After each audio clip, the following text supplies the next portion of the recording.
Now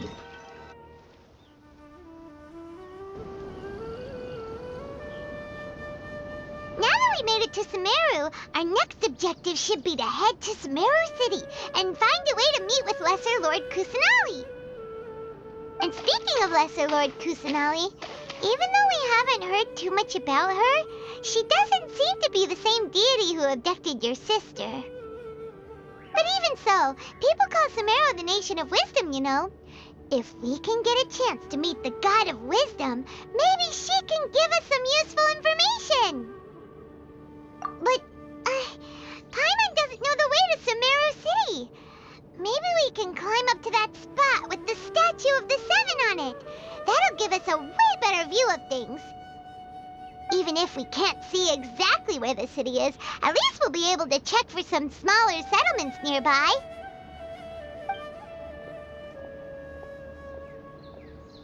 Wait a second. Look! There's someone up ahead! Perfect timing! Now we can just ask for directions rather than wander around like lost adventurers. Hey there! We're not from around here and seem to have gotten a little lost. We'd like to ask for some directions. Huh? Did they not hear Paimon? Hey! You over there! Could you give us some directions? Huh?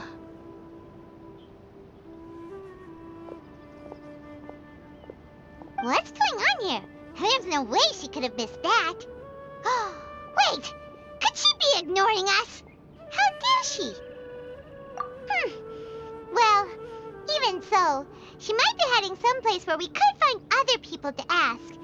Let's keep our distance and follow her. When we get the chance, we'll just ask someone else for directions.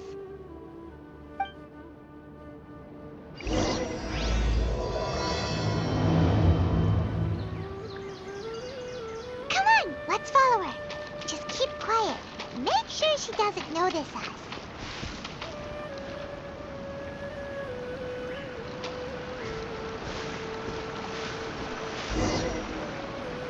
Huh? She just walked near that small waterfall and then suddenly vanished. Let's go take a closer look.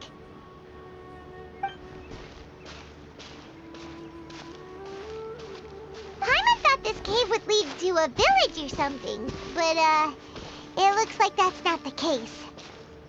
Look, she's sitting over there. Wait, she couldn't possibly be living here, could she? What should we do now? Do we try asking her for directions again? All right, then. It's not like we have anyone else we can ask. Even if she's not very friendly, we just need her to point us in the right direction. That's all. Oh. What a lovely smell. It's coming from that sensor over there. This is definitely not your typical place to call home, but at least it smells nice. Maybe living here wouldn't be too bad after all. Huh? What's the matter? You don't look too good. What? Is the smell making you feel sick? Strange. Paimon doesn't feel anything.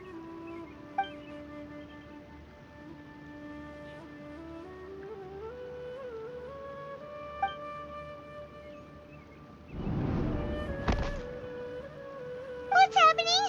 Traveler? This is no time for a nap. Oh, come on. Wake up.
Are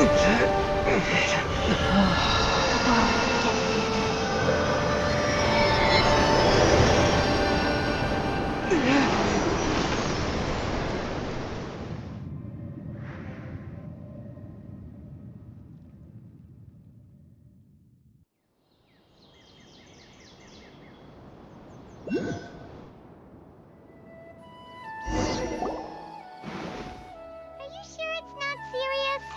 The Traveler's been out for a long time now. Yes, you can relax. Believe me, Master is extremely knowledgeable. If he says that he's going to be alright, then there's absolutely nothing to worry about. Oh, are you awake now? Oh, thank goodness! Traveler, you're finally awake! Well, we're at... Good question. Where are we? Haima was in such a panic when you passed out that she even forgot to ask what place this is. This is Gandharvaville. It was originally built by scholars from Sumeru as a place to rest in the rainforest. Now it's mainly used by the forest rangers as a base of operations. My name is Kale. I'm a trainee forest ranger. My master and I found you passed out during our patrol, so we brought you here. Oh, no things are necessary. I didn't do anything really. By the way, how are you feeling now? Any discomfort? Oh, that's Master's herbal medicine you're tasting. He gave you some while you were unconscious. Before I forget, Master mentioned you should take more medicine once you wake up.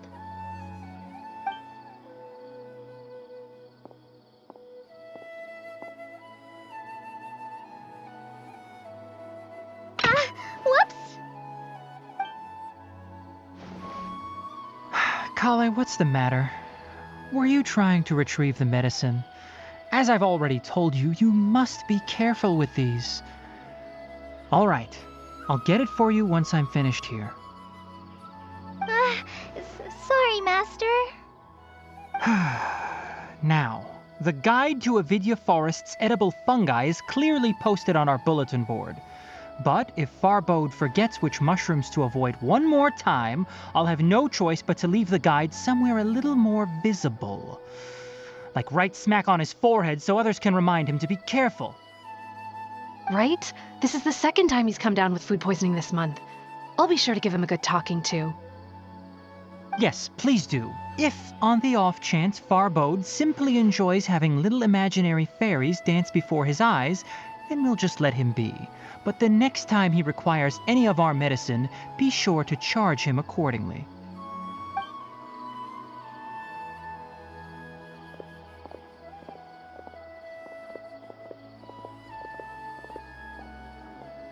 So, how are you doing?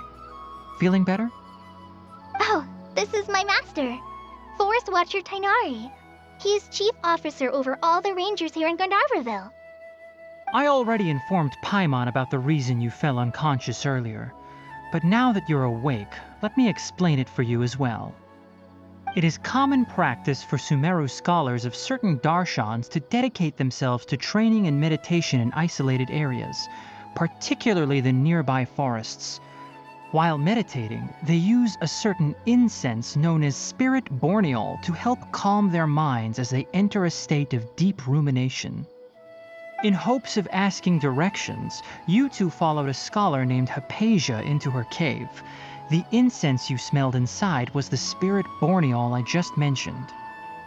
That incense typically has no effect on most people, but for a very select few, it can have profound effects on one's cognition, as you experienced firsthand. Does that make sense? Very good. Now, answer me this. Did you feel anything after passing out? Say, any out-of-body experiences? Or did you see anything while unconscious?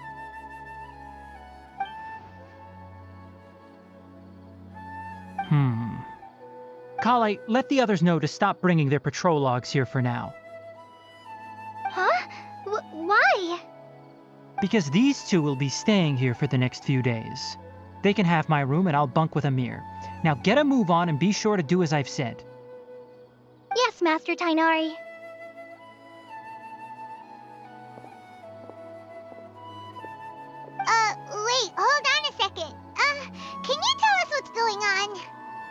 Sure, let me fill you in. I originally planned to send you on your way once you finished your medicine. However, it appears now that you should stay a while longer in Gandharvaville for further observation while you recuperate. Further observation? No need to be hasty. As long as you have the capacity to judge between right and wrong, I promise that you'll understand the gravity of the situation once I explain everything to you. Based on what you saw after smelling the incense and losing consciousness, we can conclude that you experienced a powerful hallucination, which suggests your mental state is not in the best of shape. If you're skeptical, have a whiff of this. Ooh, are you okay? You're experiencing a similar sensation as when you passed out, aren't you? So even though your condition is stable as of now, if I were to haphazardly let you leave, it's highly likely that you'd suddenly pass out again somewhere else. The rainforest is home to many fierce animals and hazardous areas. If something were to happen to you again, I'm afraid you might not be so lucky. For now, I suggest you continue taking your medicine each day and avoid wandering off on your own. At least until you stop having adverse reactions to this kind of smell, okay? Good. Now continue resting while I fire up another bowl of medicine for you. Seriously? We just arrived in Sumeru and we're already having problems left and right! Paimon knows we're set on meeting Lesser Lord Kusanali as soon as possible, but you really don't look too good. It'd probably be best to let you recover first. Hey! Are you even listening to Paimon? Paimon's over here worrying about you, you know. What's weird? You mean how you're feeling now? You mean the vision of tree roots and red skies you saw? But if those weren't hallucinations, what could they be?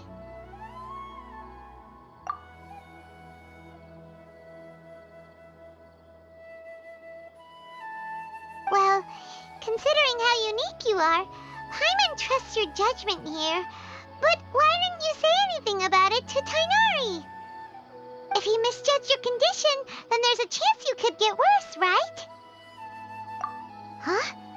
You mean that Tighnari already knows that what you saw weren't hallucinations? But if that's the case, why would he try to hide that from us? Oh, Paimon gets it now. That explains why you were so quiet earlier. Well, that settles it then. We'll stay here to rest up and figure out what's going on with your hallucinations. But it seems like asking Tighnari might not be an option anymore. What do you think we should do? Good idea. Kale's pretty friendly. We can ask her tomorrow about what she knows regarding the Dendro Archon and customs in Sumeru.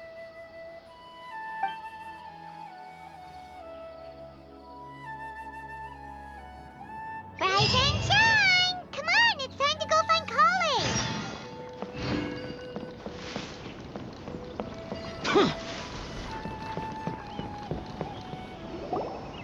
All right, next let's see right hand.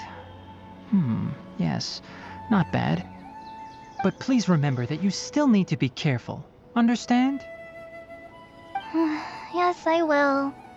By the way, Master, I still haven't received the patrol route for today. Look, Kale, today's patrol will be a long one, so you won't be coming along this time. Besides, there's a chance we may encounter... well, you understand. But I have a vision too! Am I useless to everyone now? Don't talk like that, Kale. This is not something you need to be worrying about right now. Ah, there you are. Feeling any better? Yeah, since we'll be staying here for now, we thought we might as well try lending a hand around here. Seems you're not the type to sit back and take it easy for a while, huh? In that case, perhaps Kale could take you two for a patrol south of Gandharvaville for the day. And if you're feeling up to it, you can be responsible for cleaning the Statue of the Seven. Tighnari, we're ready to head out. Roger, I'll be right there. All right, we'll be heading into the forest now. I'll leave any further details to Kale. Yes, you can count on me. So, Kale, what exactly are we going to be doing today? Tanari mentioned cleaning the statue just now, but, that doesn't really sound like the job for a ranger. Well, a forest ranger's responsibilities can be pretty diverse. They handle a variety of tasks, like checking the condition of outlying roads, maintaining forest facilities, ensuring fire prevention standards are met, and providing assistance to travelers and locals. As for Master, well, he has to handle more dangerous areas of the rainforest. Today we can perform routine checks on the pathway lamps as we make our way to the Statue of the Seven. Paimon, traveler, this way! You can leave the task of checking the lamps to me. In the meantime, you two can keep an eye out for anything unusual.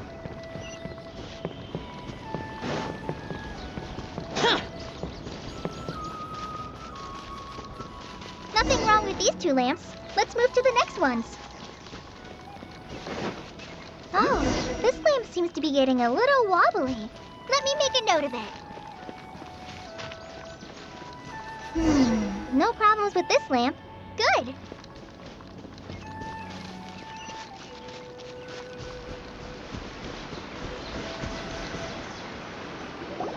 The Statue of the Seven is up on top of that large rock formation.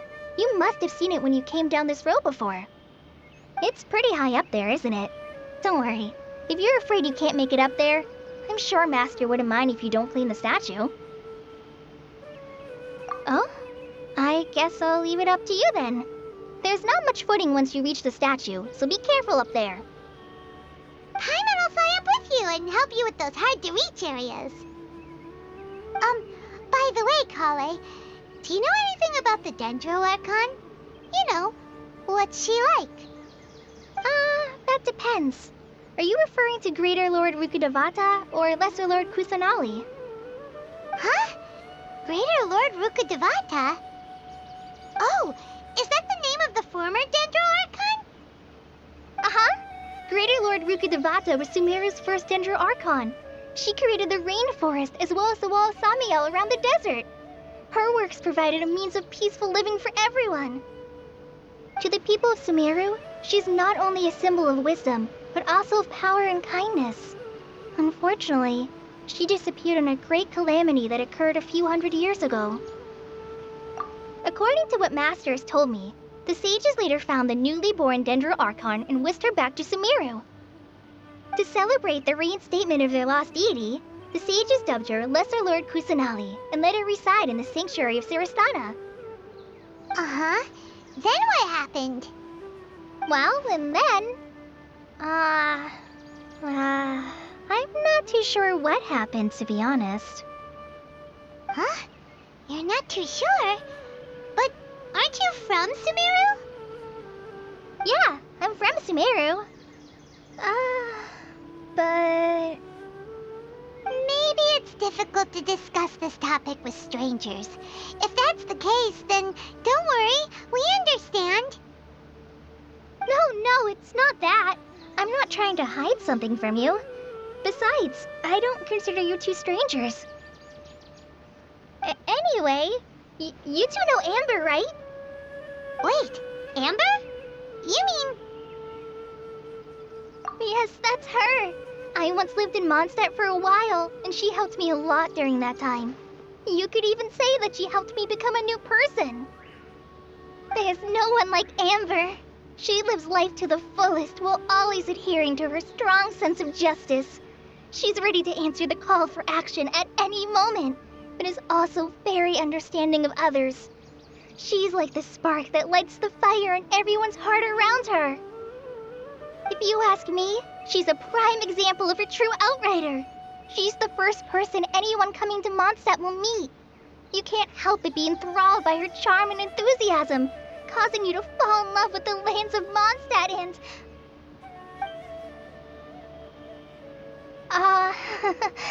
sorry. Paimon thought the work of Outriders is a little different from what you just described, but one thing's for sure. You really like Amber. Sorry. I was rambling on just now. It must have sounded kind of weird. It's alright, Kale. Knowing that you're a friend of Amber somehow makes Paimon suddenly feel a lot closer to you. So, how do you know that we've met Amber? Well, after I returned to Sumeru, Amber and I have stayed in touch by writing each other letters.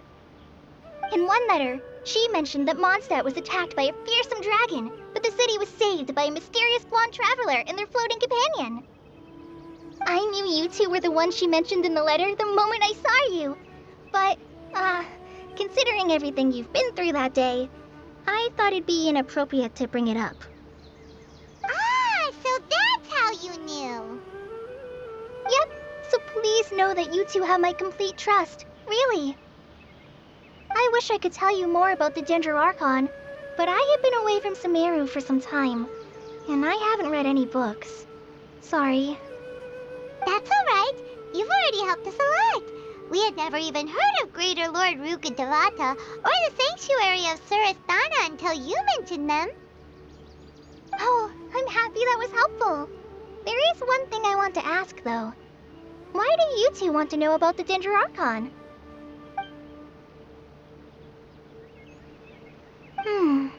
So that's why you're here. Thank you for telling me your story. Don't mention it. We are friends after all, right? Alright, we have a statue to clean. You both have my thanks. While you two are up there cleaning, I'll go ahead and inspect the forest canopy. Let's meet back here shortly.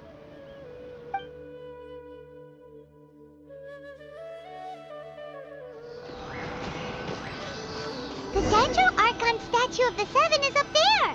You should try touching it like the other ones we found on our journey. Paimon bets you'll definitely get a response from the Archon.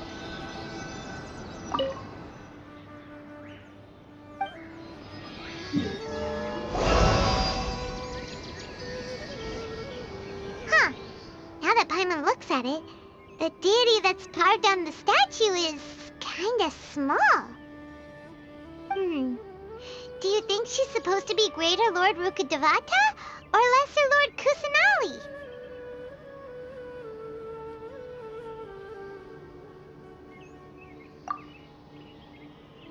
The name does seem to fit the statue somehow. Well, anyway, we'll have to figure that out later. For now, let's focus on our job and clean up this...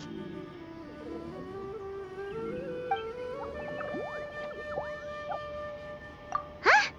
Wait a sec. Is it just Paimon, or was there something moving? Yeah, it was kind of small and round. You know, like a vegetable or something.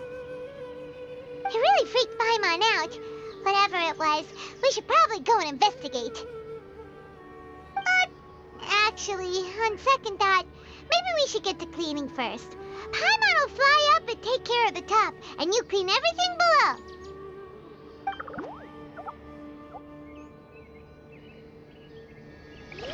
Nice work! That's one clean statue. Let's head down and meet up with Kale. Kale, we're back!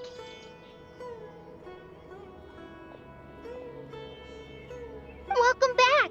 You must be tired after all that climbing. Let's take a little break. By the way, Kale, have you ever seen any small creatures scurrying around the forest? You know, that kind of look like a veggie. A creature that looks like a veggie?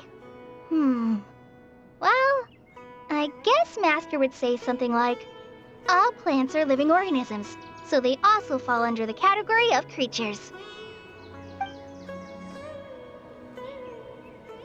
Wow, fascinating! It almost sounds like an imaginary creature that you hear kids always talking about. I'll be sure to keep an eye out for anything like it. Oh, I almost forgot.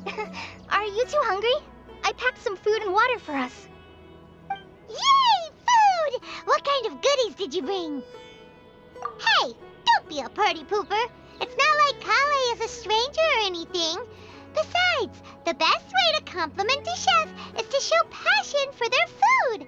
Xiangling taught Paimon that. I prepared a nice portable dish that forest rangers like to eat called pita pockets. I hope you'll like them. Whoops! Ah, no! You dropped it on the ground! Not to worry. I wrapped a few layers of oiled paper around each pita. They should be fine. Oh, whew. Paimon nearly had a heart attack there. Those pitas are amazing! You're quite the cook, Kale. Thank goodness you wrapped them in paper. Paimon wouldn't have been able to sleep at night knowing something so tasty had been wasted. You really know how to compliment the chef, Paimon. Since you liked it so much, I'll be sure to give you a copy of the recipe sometime. I'll even include all my personal cooking pointers, so you'll be making your own pita pockets in no time. Yay! Thanks, Kale! It's hard to believe someone as diligent as you could have clumsy moments too. Oh, I guess it happens from time to time. So, Kale, don't you think that Tainari's a little too strict with you? He won't let you touch anything without his permission. Paimon knocks stuff over all the time flying around the Traveler, but he's never said anything. Everyone has their clumsy moments. No, you've got the wrong idea about Master. Sure, he may seem a bit harsh at first, but with some time, you'll see that he's actually very kind-hearted. I've heard the veteran rangers say that Master is from some ancient and mysterious race that is known for their cunning wit and reclusive nature. Oh, by the way, you've heard of the Academia, right? Well, there's a group called,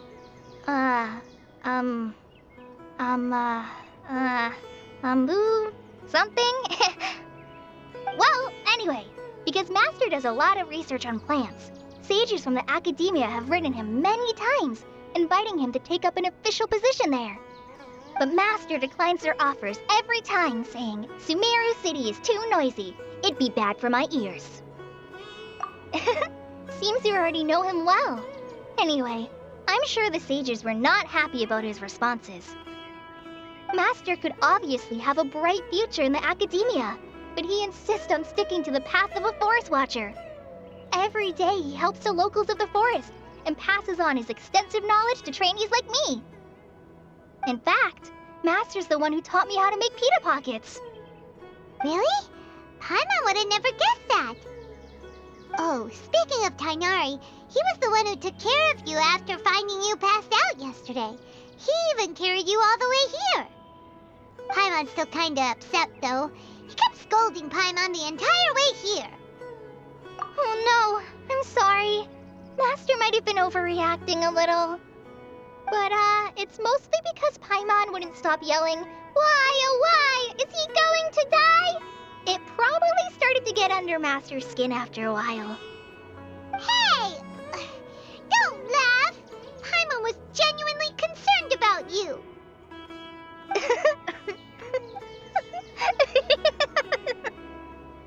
Hey!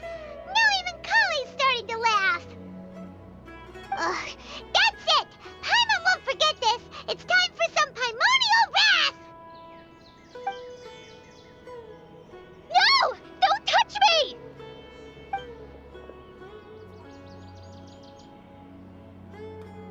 Oh, sorry, Kale. Paimon didn't mean to scare you. No, I just... I didn't mean that. Kale, are you okay? What's the matter? No, I'm fine. I'm sorry. I must have startled you both reacting like that. Oh, well, it's getting late now. Let's hurry back to Gandharville. I think Master and the others should be back by now, too.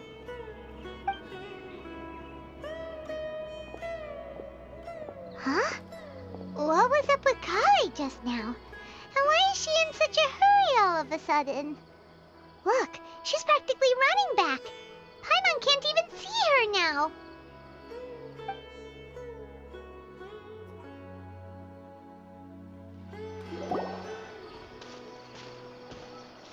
Ah, Traveler. You've returned. Yep, we're back. Have you seen Kale by any chance? Oh, Kale? Yes. I saw her go into her room just a moment ago. Oh, okay. Guess we'll just have to wait and talk to her tomorrow then.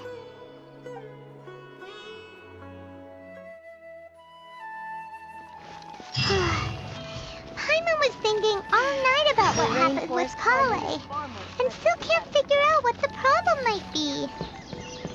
Maybe she's in a better mood now. Let's go check on her.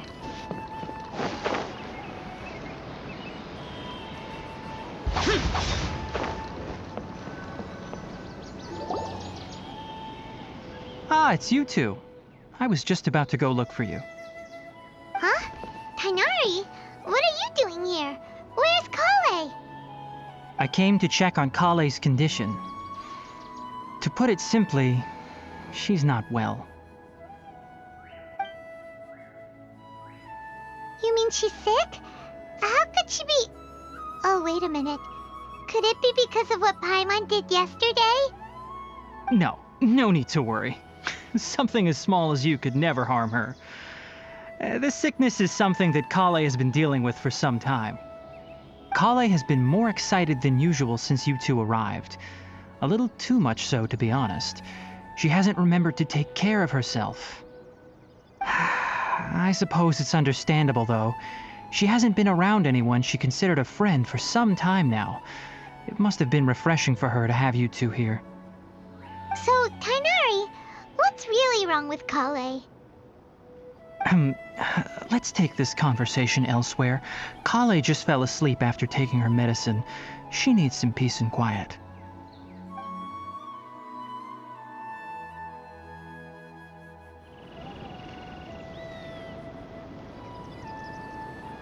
All right, let's continue our conversation here, shall we?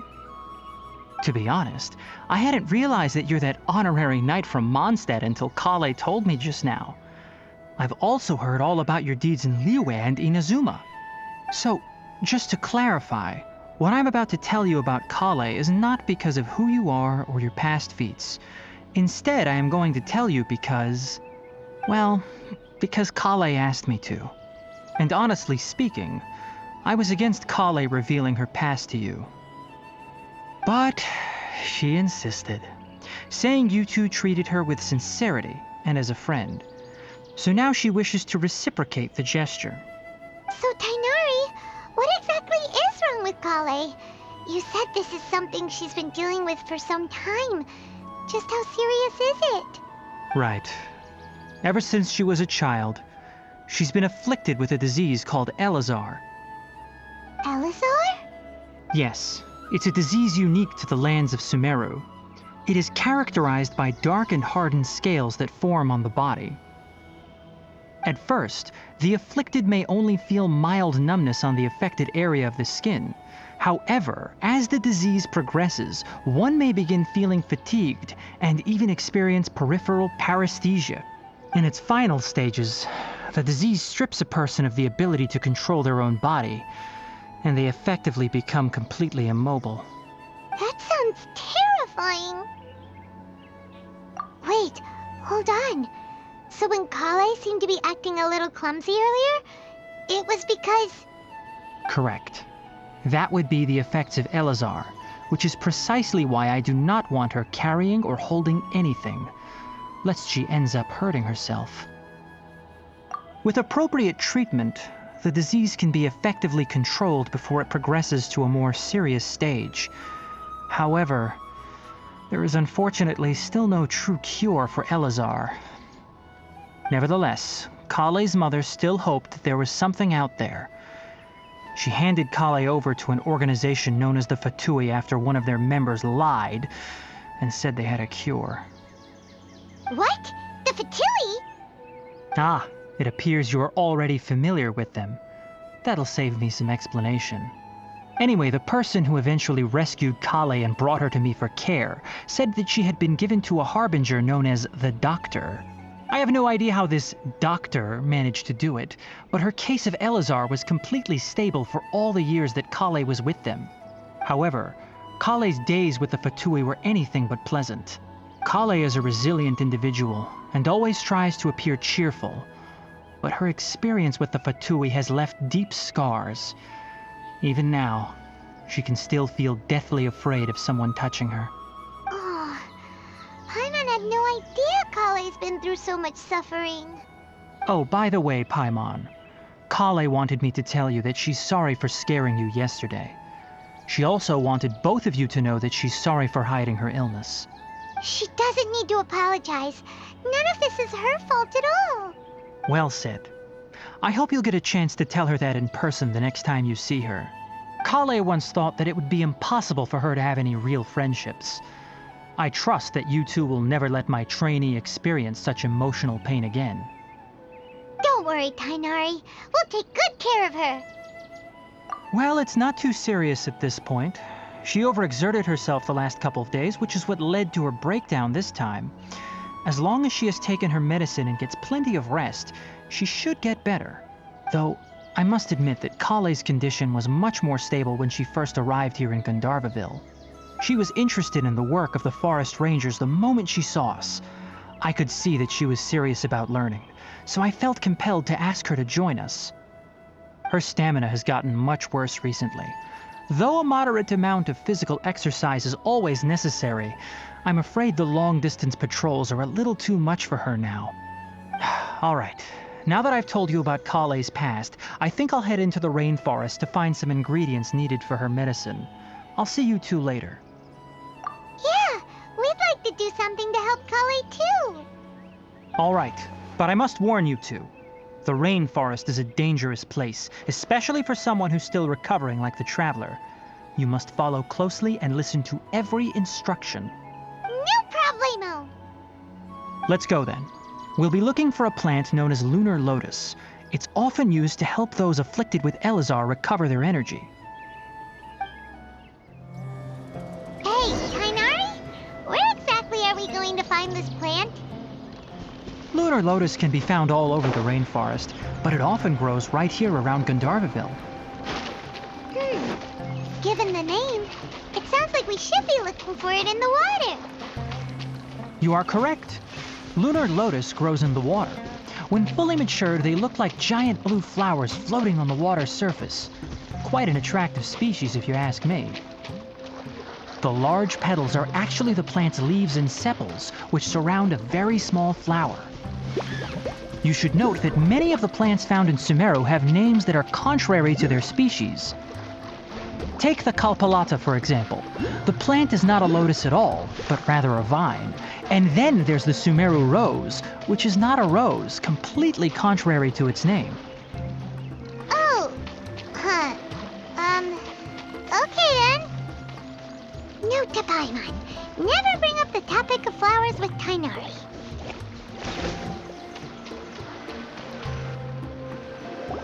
There should be lunar lotuses growing somewhere in this area. Let's split up and begin searching. If you could manage to gather 4 of them, that would be sufficient. We'll rendezvous here once you've gathered the needed amount.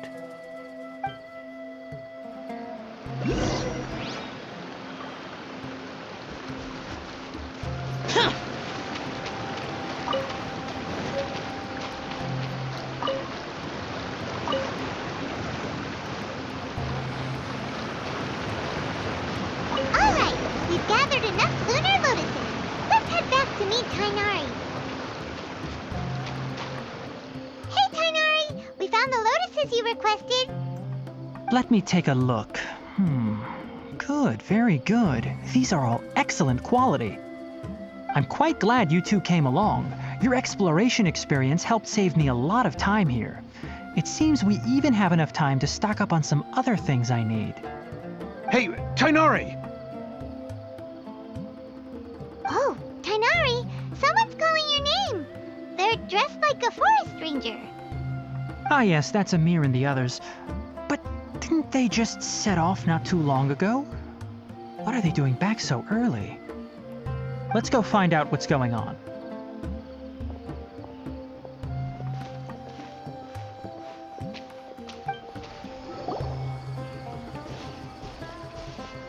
Tainari, thank goodness we found you here. We were just about to head back and find you at Gandharvaville. What's going on? We just discovered a withering zone. The Withering is back? But the patrol route you were on should have been already clear just a week ago. It reappeared so quickly. Can you tell me the exact location? It's up ahead, deep in the river valley. It's appeared in a spot that blocks nearly the entire narrow part of the valley area, so we decided to come find you as quickly as possible. And the radius of the contamination? Sorry, I couldn't get a clear enough view to tell. No one in our patrol team had a vision, and it appeared to still be spreading, so we didn't risk getting any closer. Okay, I understand. You made the right decision. I'll go deal with it right away. In the meantime, please guide these two back to Gandharvaville.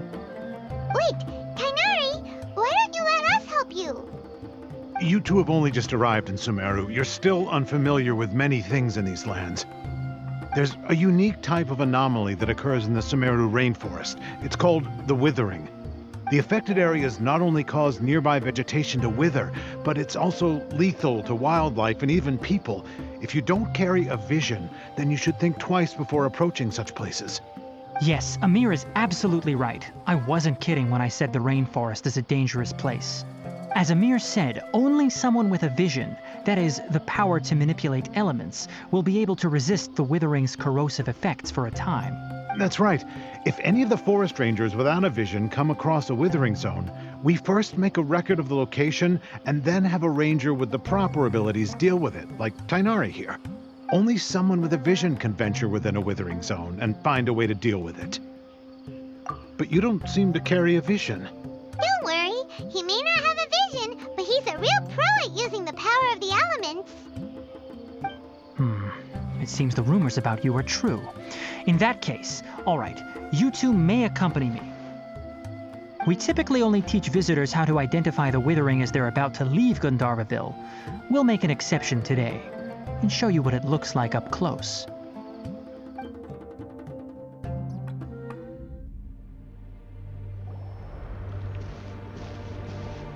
Stop. Don't move any further. Look there in the distance. Huh? Where? Oh, look! Those plants have withered! That whole area is kinda gloomy. Even the air looks like it's filled with ash. Oh, Paimon doesn't like the look of this. That is the Withering. All right, traveler. We're going to have to enter that Withering zone. Once inside, we'll need to look for what we call tumors of the Withering. If we eliminate those, then the area will be saved. Thank you, but I must warn you. Don't push yourself. This is your first time handling this sort of thing, after all. Even with elemental powers, once you step inside the Withering zone, you may experience extreme discomfort. If at any point it becomes too much, return outside the zone and take a breather. It could become a matter of life and death. You ready then? Let's go.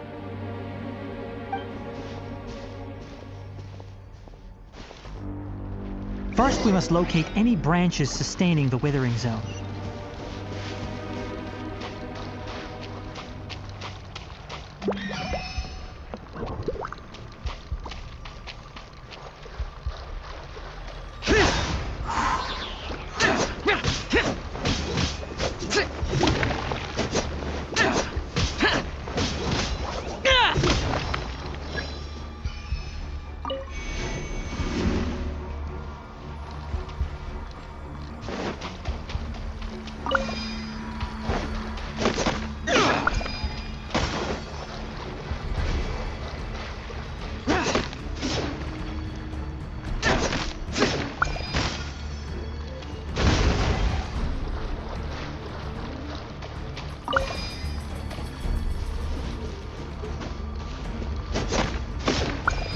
Great work. Now that all the branches have been cleared, we'll need to take care of the tumor.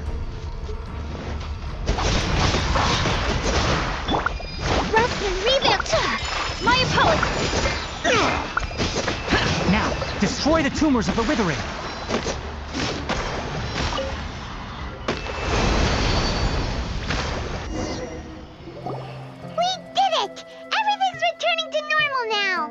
Yes, thanks to you two.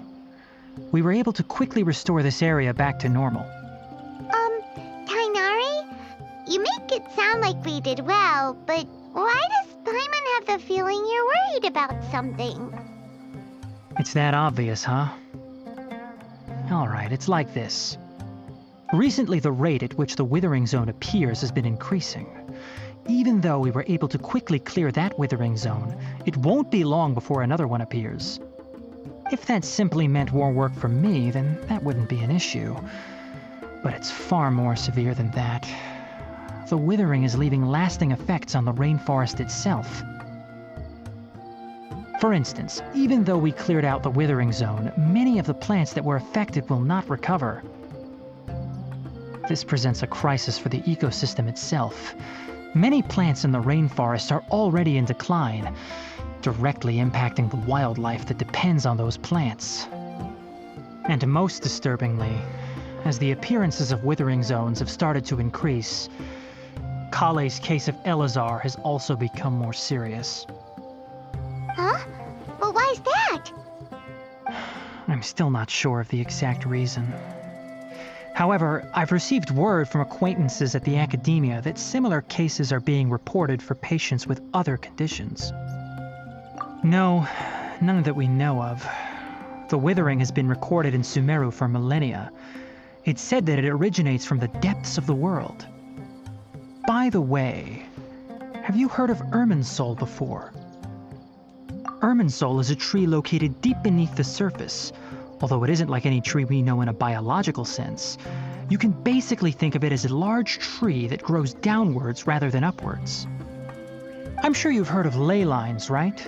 They're like the roots of Irminsul, spreading and extending from a massive cavern deep underground all the way up to the surface.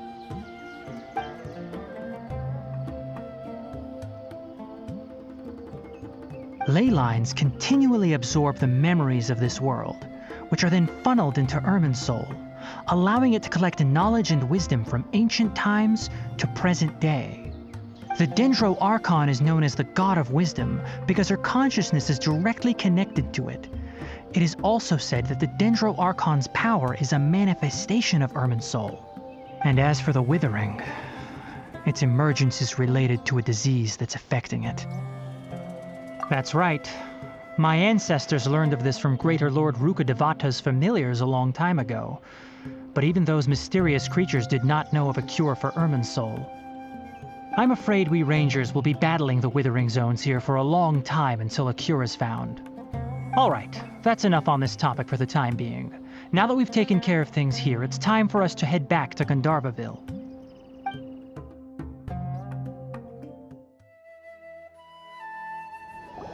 Oh, Tainari, you all made it back. How did it go? The Withering Zone you reported has been taken care of. No need to worry. Huh. Wait, is that? Oh no, Hypatia!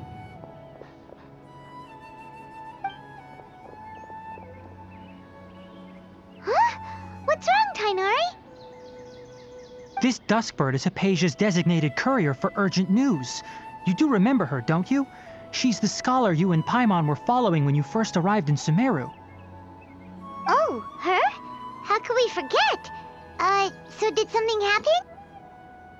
Let me see what's written in the letter first. So what's it say? And what's with that weird expression on your face? Just let Paimon read it. Huh? All Paimon sees are 3 squiggly lines. Yes, allow me to explain. After we brought you from Hypatia's cave to Gandharvaville, Hypatia resumed her meditation. She must have just finished. It's been nearly 3 days since she's had anything to eat, and it appears she's forgotten to prepare some rations. This letter is her asking us for help. We need to go. What? You mean she's been sitting there for 3 days? Hey, wait, how did you know all that from just a few lines on the paper? Well, obviously because this has happened before. Last time she drew 5 lines, and by the time we found her... Well, I'd prefer not to remember that. Needless to say, Hypatia's been through worse, but we should still get to her as quickly as possible. I've got some emergency rations set aside for times like these. Paimon, Traveler, could you two bring these to her? Wait, you want us to bring her the rations? But will the Traveler be okay if her cave is still filled with that funny incense? Let's find out. Here, Traveler, take a smell and see. So, how do you feel? Huh? Really? You're not feeling even a little drowsy? But wait, how'd you know that he'd be okay this time, Tainari?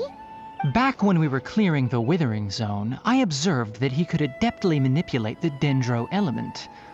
I knew then that he would be fine. And if I may ask, when I was telling you two about Irminsol's ley lines, was what I described similar at all to what you saw while you were unconscious? That's correct. Those weren't hallucinations at all. Though I don't intend to apologize for deceiving you. Because what you saw is of significant importance, not just for the nation of Sumeru, but the entire world of Tevat. My forefathers were shown much favor by Greater Lord Rukkhadevata. We took an oath to protect this nation together with her. Now that that duty has fallen to me, it was part of my responsibilities to ascertain whether you could be entrusted with the fate of Sumeru. Now, after seeing you in action with my own eyes, you have earned my confidence, and I no longer feel the need to hide any secrets from you. When you passed out, your consciousness had connected directly with Irminsol. What you witnessed were actually real memories contained within Irminsol itself. I could try to tell you more, but it would be better if you went to ask Hypatia instead. Her focus on meditation and use of Spirit Borneol are aimed at establishing a connection with Irminsol, just as you did. That sounds nice and all, but will she really help us? Seriously, she completely ignored us the last time we tried talking to her. That was because when you ran into her, she was in a special phase of her training. During that time, she must avoid communicating with others. Please, wait here for a moment.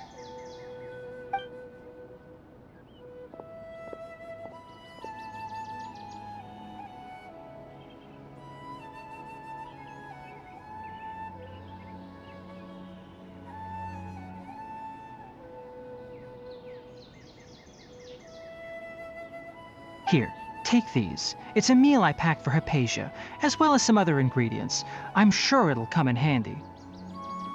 Also, here's a letter that I would like you to give to her. Just show it to her and she'll answer any questions you may have. No, I should be the one thanking you. You've both been a great help these last few days.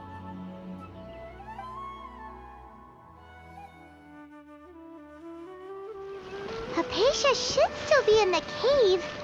Let's go inside and see how she's doing.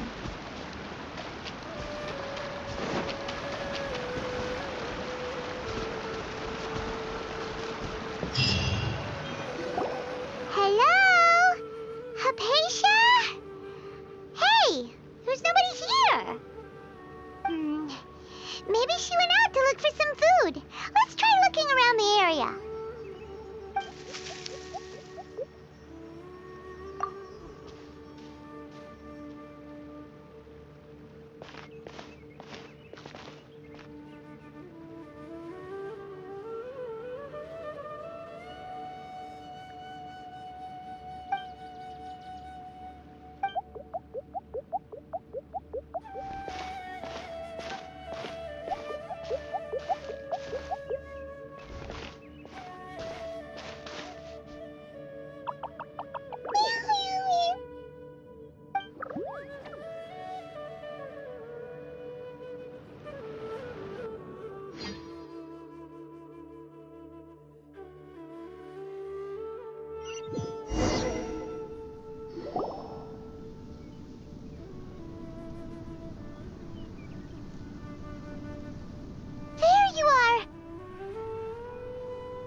Hypatia, are you alright? So hungry. Need water. There's no way we can get her to eat in her current condition. Let's try finding some water first. Huh? Wait. Why does it look super foggy outside all of a sudden? Anyway, let's go look around. Huh? How'd things out here end up looking like this? What happened? And where are we? Really? Oh, maybe you're right. Let's go investigate the area.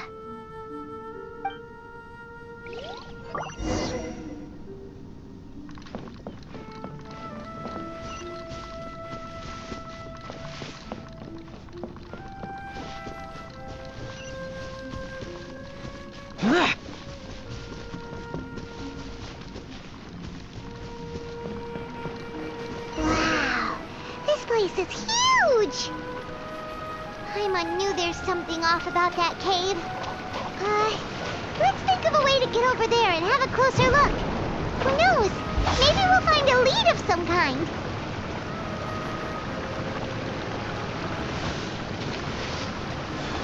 Boring! Boring! That's it? Allow me.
Huh? What happened just now? Why'd everything around us suddenly change?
The wind knows it.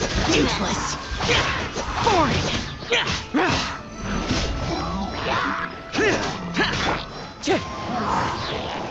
As one with wind and cloud. Hold the line. Take flight!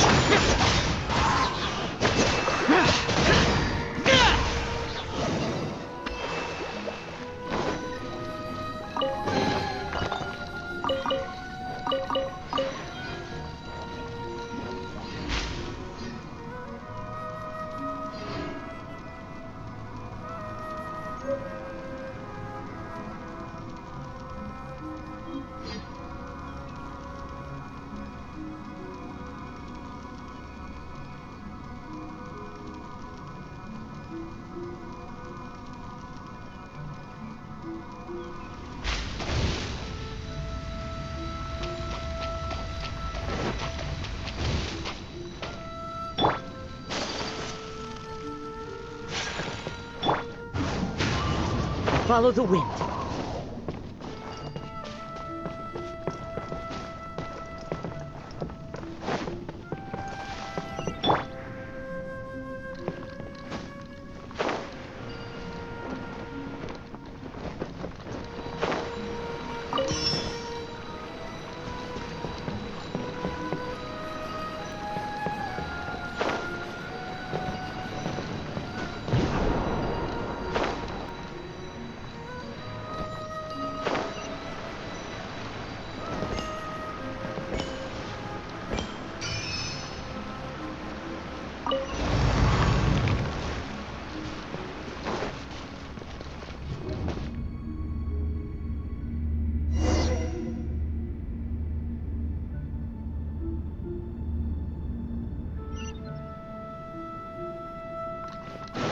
What into that is going on here?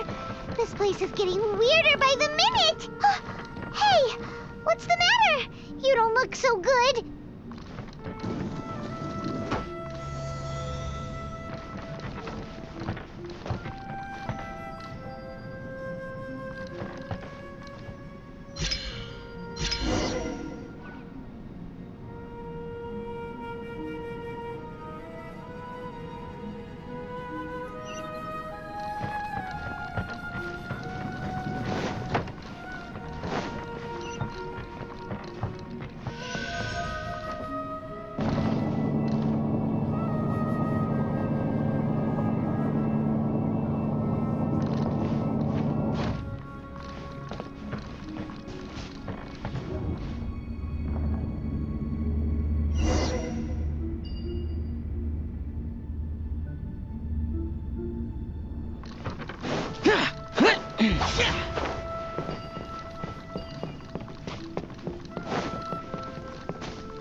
One with nature.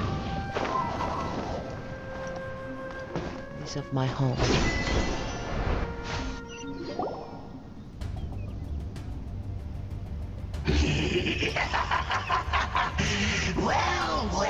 Well.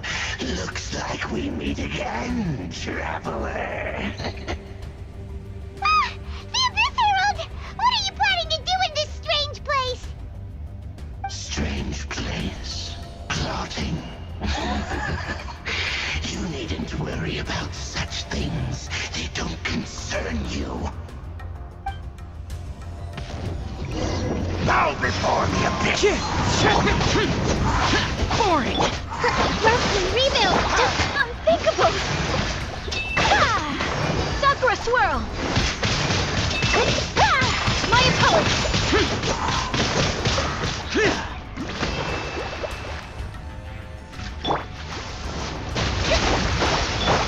Take flight.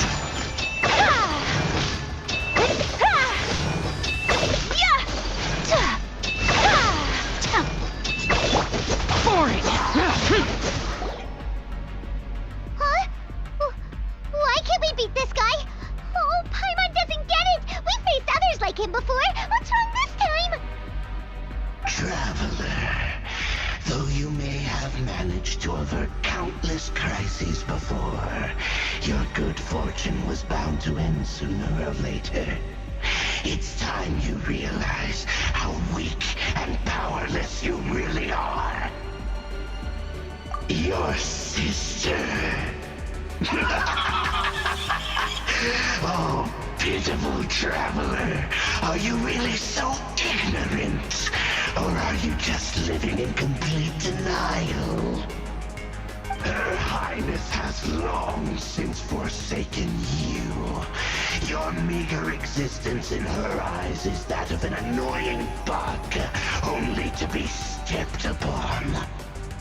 The bonds of love and family which drive you to find your sibling are utterly gone.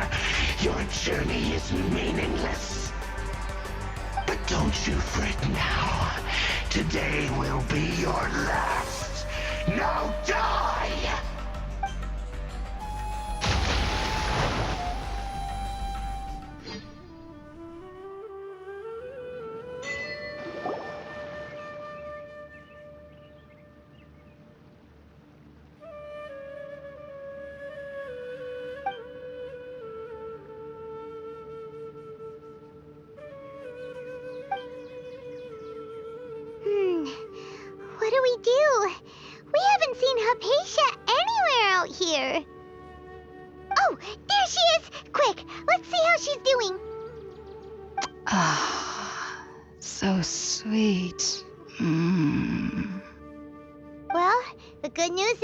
she's still conscious. Hey, why'd you drop her food on the floor like that? Are you okay? That's really not like you.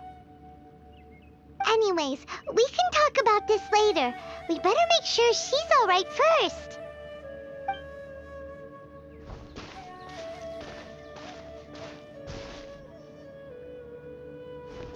Whoa, wait a sec. Look at all this fruit lying around her. We can put that to good use.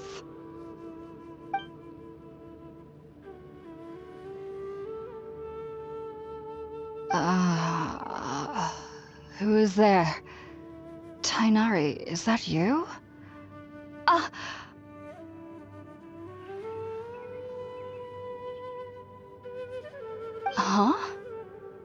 It's okay. You can relax, Hypatia. Tighnari sent us here to bring you some food and water. Here, we have a letter that he asked us to give you.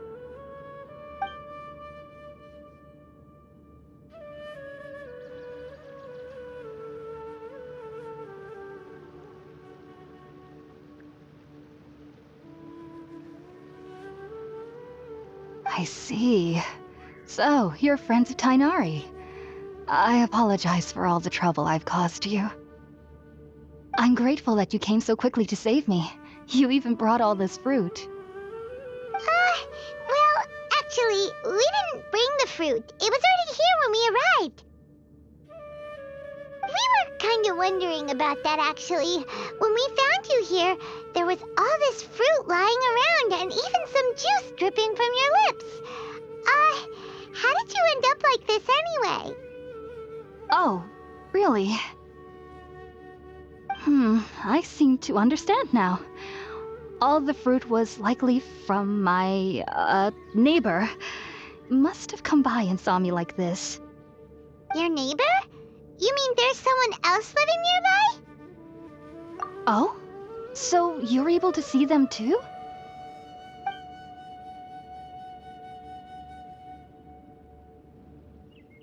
Wait, hold on a second, Traveler. You say that before we arrived, you saw some mysterious creature and suddenly had a strange dream? Isn't that a little too crazy to believe? No, I actually do believe what the Traveler is saying. I myself had a similar experience once before and ended up scaring my timid little neighbor here. You needn't worry. They mean you no harm. They only dragged you into the dream because they hoped to buy themselves a little time in order to scurry away. So, Hypatia, just what kind of creature is your neighbor exactly? I'm not sure what it's called, to be honest. But I do know that they have some sort of deeper connection with the Dendro Archon. I know this because the first time I saw them was also the exact day my consciousness was able to form a connection with Irminsul. Even after I opened my eyes and stopped meditating, my heart was still pounding, and my mind was racing with all the knowledge that I had touched. And at that very moment, I suddenly noticed a small figure at the opening of the cave. In my curiosity, I began to walk over to the creature. They must have already been used to me living in the cave, because they didn't seem to mind me approaching them. They just kept doing whatever they were up to. It wasn't until I crouched down next to them that they suddenly realized that I could see them. Oh, and then? And then I had a dream. By the time I came to, they were nowhere to be seen. I was convinced they'd never show up again. But sure enough, I saw them nearby a few days later, and they weren't alone. I feel like they aren't as afraid of me as the first time I approached them, but I never would have expected them to save me. Yes, no doubt about that. By the way, Tighnari mentioned in his letter that you had questions for me regarding Irminsul.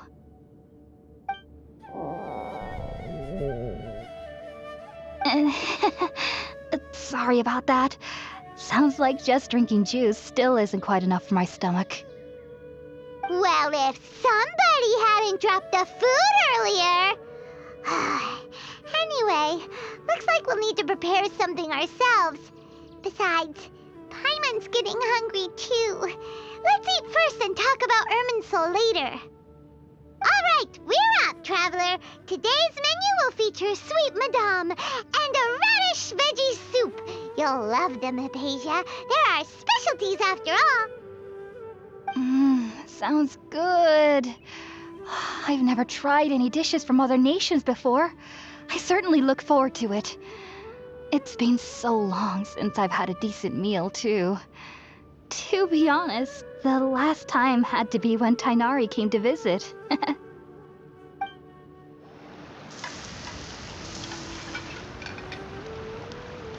All done!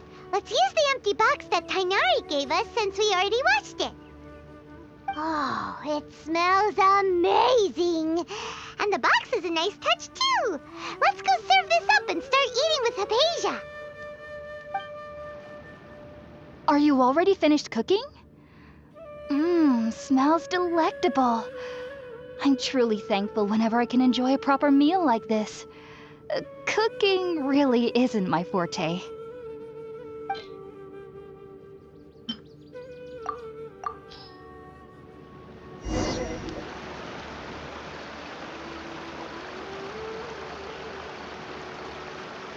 Even though everything you mentioned was in Tighnari's letter, it's still hard to believe you were able to connect with Irminsul immediately after smelling Spiritborn Ale for the first time.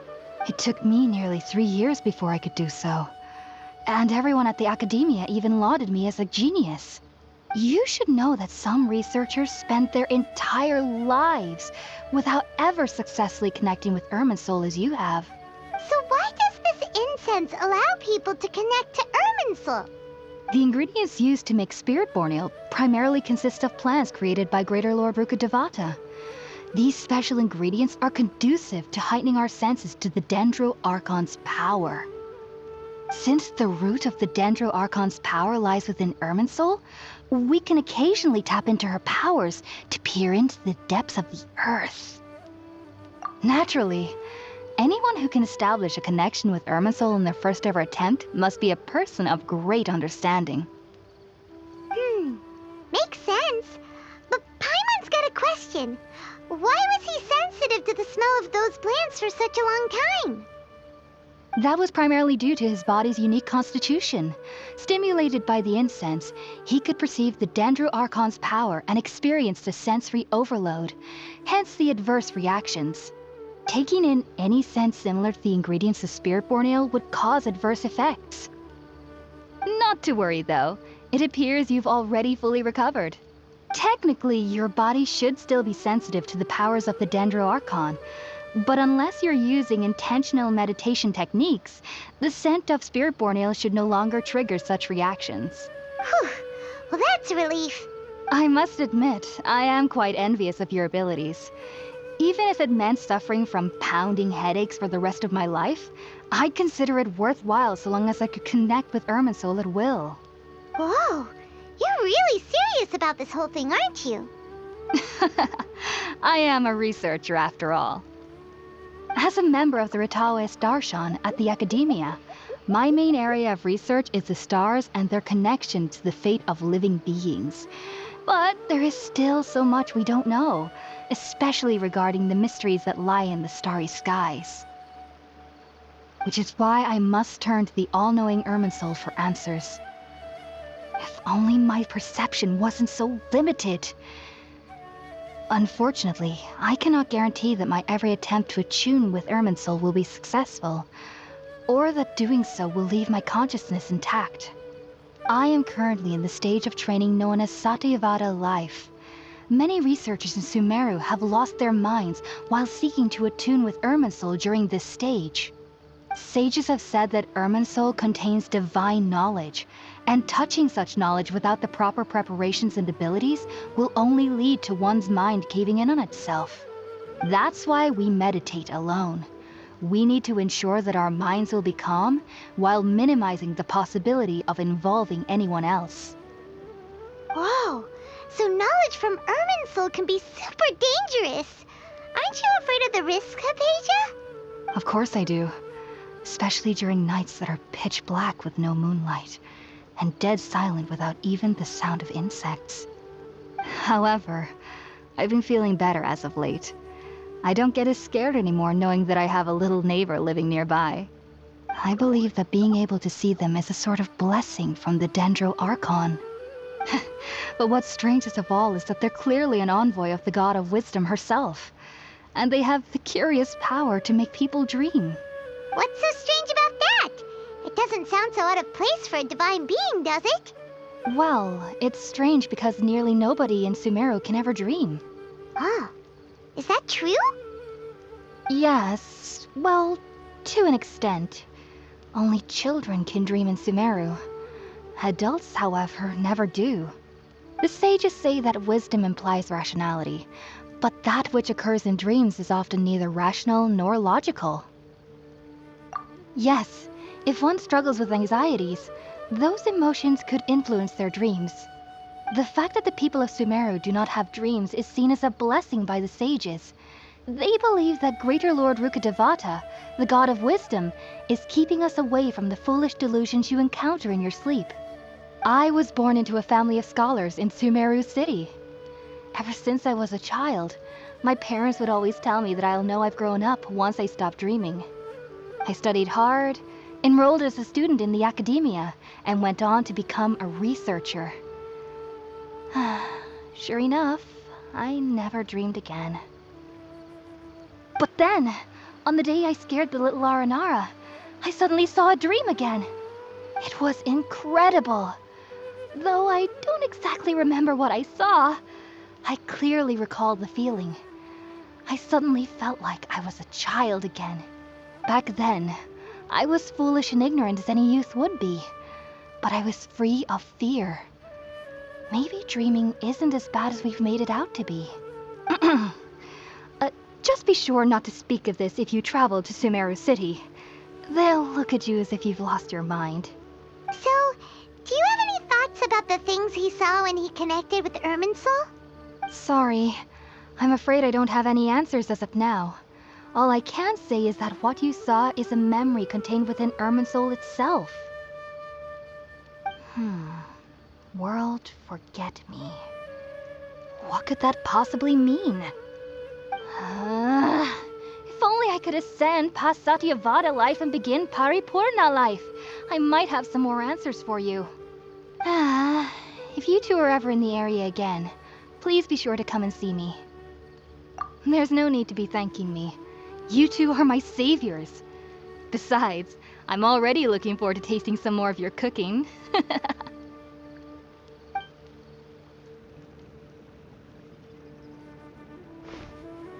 Now that we know Hypatia is alright and had the chance to ask her some questions, Paimon thinks it's about time to head back to Gandharvaville.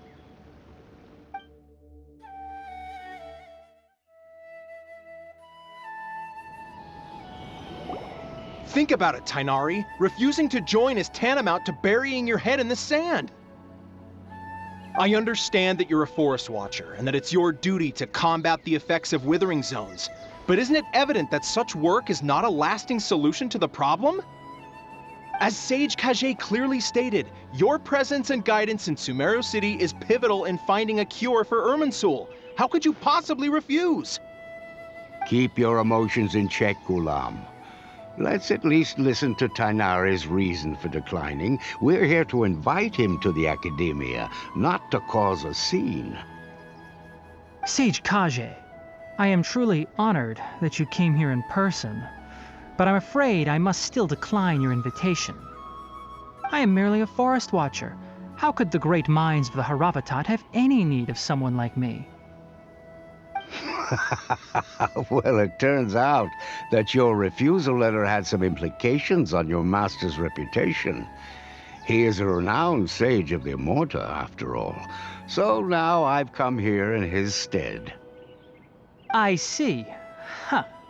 And I figured that given his temper, he would come here and berate me personally.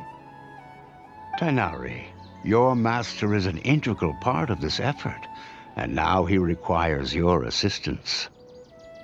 And what exactly does my master need of me, Sage Kage? You'll know, once you've arrived in Sumeru City, that is. And how long will I be required to stay? There's no definite answer as of now.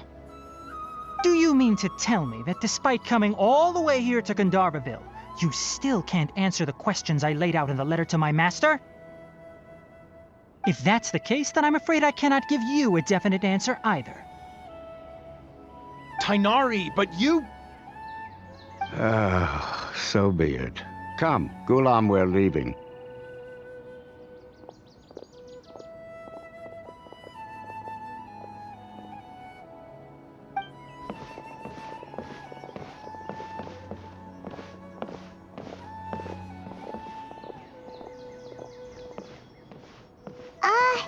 Tighnari, what was that all about? It's nothing. Some people from the academia wanted me to go to Sumeru City to assist them with a project, but I had to refuse on account of all my responsibilities here. But all that can wait. How did things go with Hypatia? It was quite the eventful trip, but the main thing is that she's safe and sound. She answered a bunch of questions for us, too. Very good. Now that the traveler has made a full recovery, there shouldn't be any reason for you to tarry here longer. I assume you will be heading to Sumeru City, correct? That's right. We want to meet Lesser Lord Kusanali and ask her for advice. Do you have any idea on how we can find her? Sorry.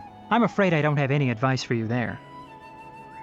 Well, do you at least know anyone we can try asking in Sumeru City?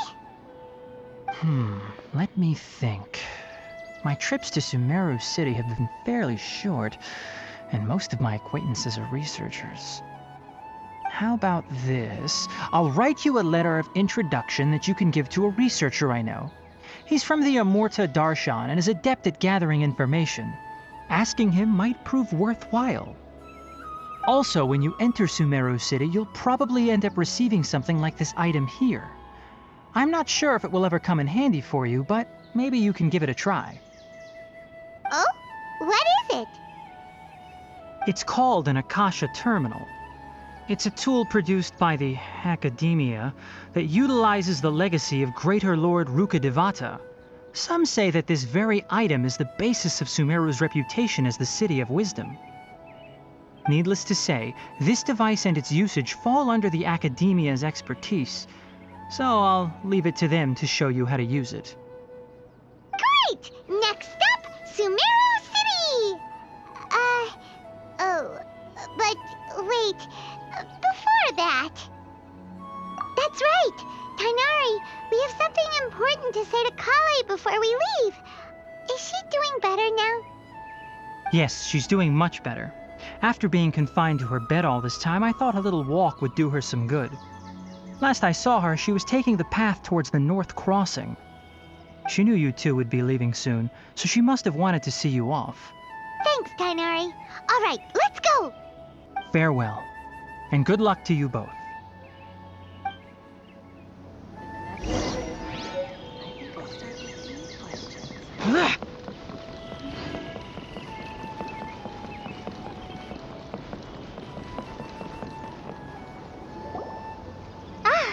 I've been waiting for you two.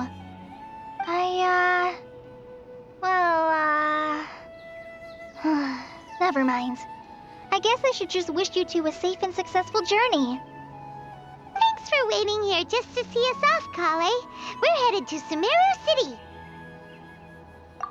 Don't worry about me. I can take care of myself. My condition won't be getting in the way of my duties.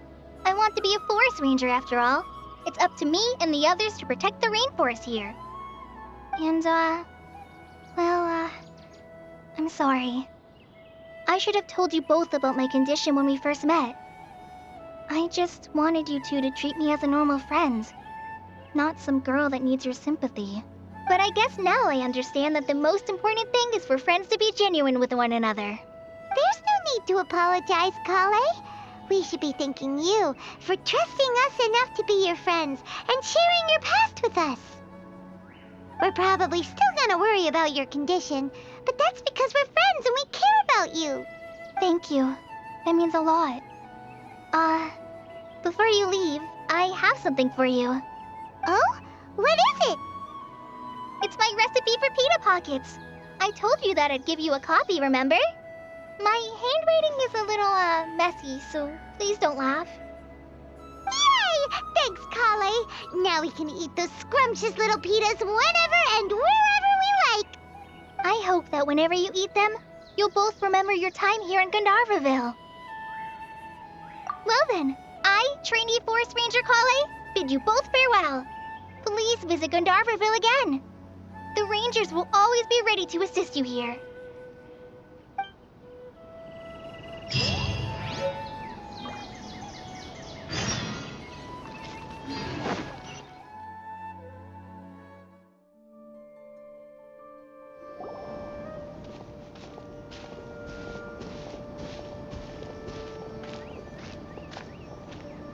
Sumeru City!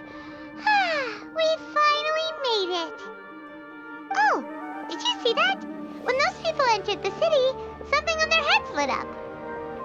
One moment, please, you two. It appears this is your first time visiting Sumeru City.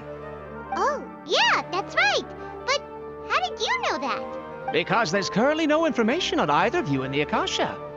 But no need to worry, that won't prevent you from entering the city. In fact, the Academia conveniently provides each traveler to Sumeru City with a device. Perhaps you two have heard of the Akasha before. It's our beloved Greater Lord Rukkhadevata's lasting legacy, a treasure trove of collected knowledge.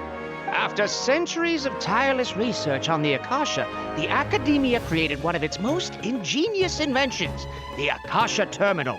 As long as you are within Sumeru's borders, you may use an Akasha terminal to connect directly to the Akasha and access any knowledge you need. I should mention that due to technical limitations, the operation of Akasha terminals will be much smoother and more effective in large cities such as Sumeru City and Port Ormos. Oh, so this is the thing that Tainari was telling us about. It sounds pretty amazing. You two are quite fortunate. Until recently, it was standard practice to only issue Akasha terminals to outlanders who spent an extended amount of time in Sumeru.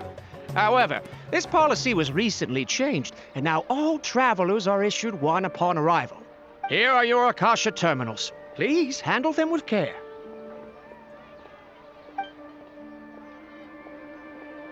It kinda looks like a leaf. To activate it, simply hold it in your hand and say the following phrase to yourself. May the mighty God bless us with their voice of wisdom. Oh, since this little doodad lets you access knowledge, maybe we can use it to find a way to meet Lesser Lord Kusanali. Let's give it a try. Ahem. May the mighty God bless us with their voice of wisdom.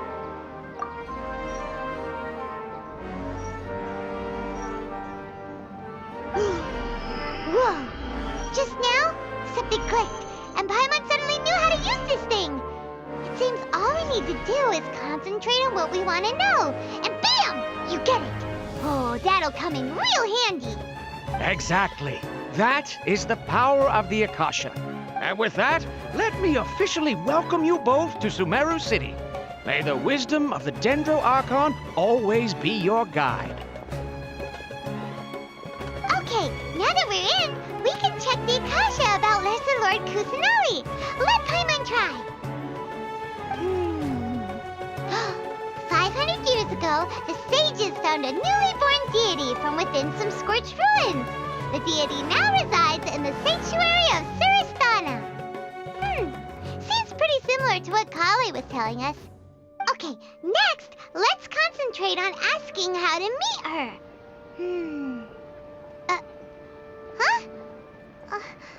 Paimon doesn't sense anything. The Akasha didn't respond to Paimon's question. Oh, come on! Ugh. Focusing on this question feels like when you have something you're trying to remember and it's on the tip of your tongue, but you just can't think of it. Ugh, Paimon's brain is exhausted. Oh, smart idea. But what are you going to ask it?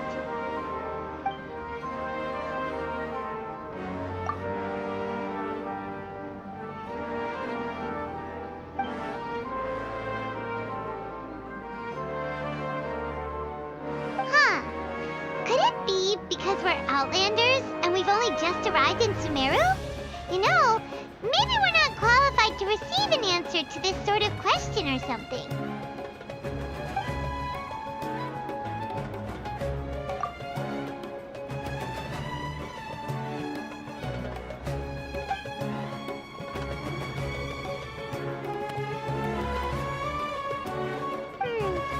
You too? Well, glad it's not just Paimon.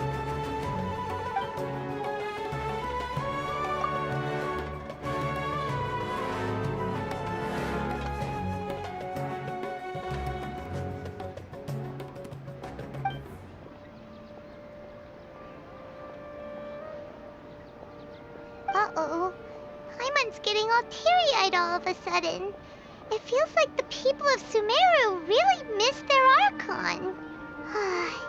Well, seems no matter which way we try, we can't find anything that'll lead us to Lesser Lord Kusanali.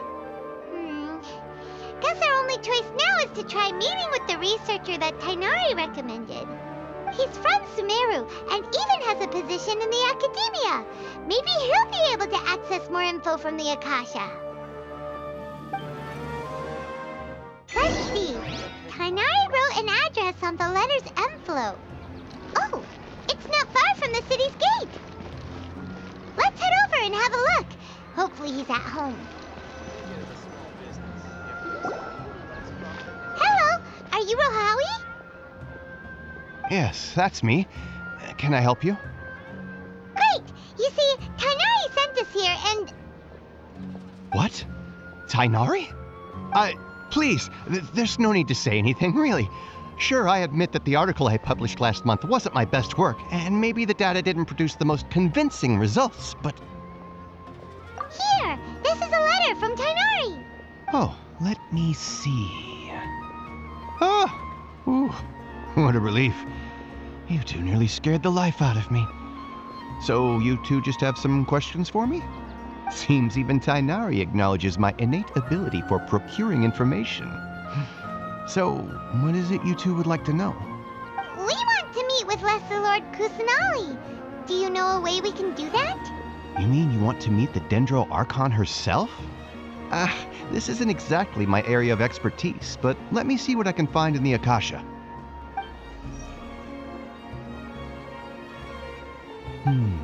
Sorry, the Akasha didn't respond to my query. What? You too? But what about your abilities for getting information and all that? Paimon was sure you'd be able to access more info than we did. Well, as I said, this isn't my area of expertise. I am but a lowly researcher, so the Akasha doesn't see a need for me to know more about the Dendro Archon. All I know is that ever since Lesser Lord Kusanali returned to Sumeru, she's never left the Sanctuary of Sorasthana or made a public appearance. Huh. Didn't expect her to be such a mysterious figure. The Dendro Archon is somewhat of a recluse. Perhaps she just doesn't want to entertain visitors, which would explain the lack of information in the Akasha. But then what can we do? No need to worry just yet. I'm only hypothesizing here. You could certainly try asking around and see if anyone else has ideas. And besides, you two should consider the bright side of things. Not being able to see Lesser Lord Kusanali may not be a bad thing. In this world, there will always be information you cannot obtain from the Akasha and things you can never accomplish. Knowing when to yield is a form of wisdom. Take me, for example. It's a miracle if my brain cells can spit out one paper every 3 years. But Tighnari? That guy can publish 3 papers in just a single year. Okay. Thanks for your advice. Don't mention it. If you two ever want information about things like who's been promoted within the Academia or relations between the 6 great sages, come find me. Hey, come on! This is a survival skill at the Academia.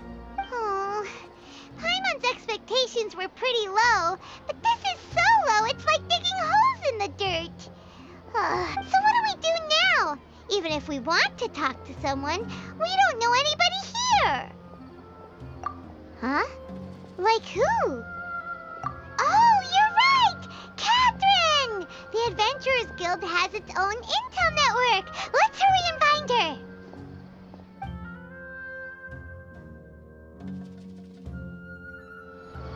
Ad Astra Abyssosk. Hello, Traveler and Paimon. Catherine, we need your help with something. Understood. The Adventurers Guild is always ready to serve you. With what do you require assistance? We want to meet with Lesser Lord Kusanali. Do you know a way we can do that? You two wish to meet with Sumeru's Archon. Understood. Please wait.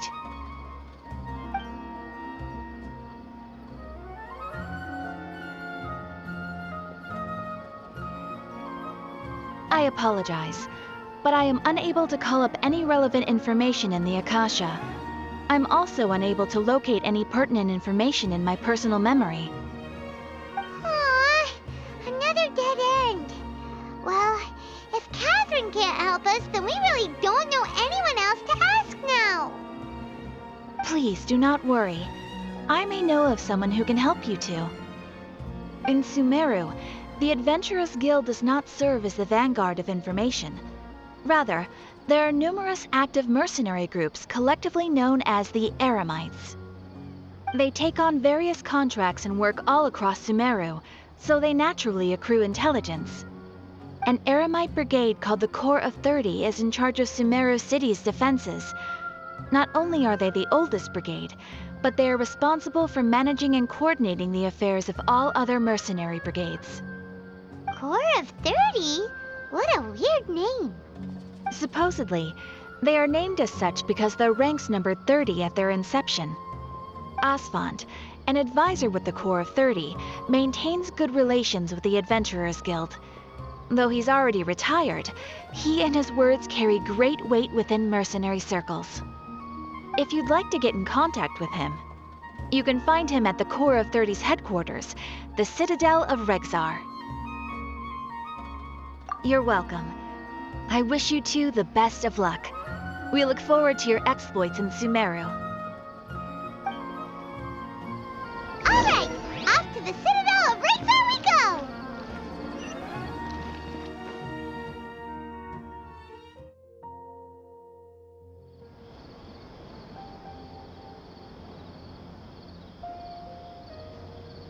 Welcome. The Adventurers Guild told me to expect you two. It's nice to meet you, Asfand. We'd like to ask you about something.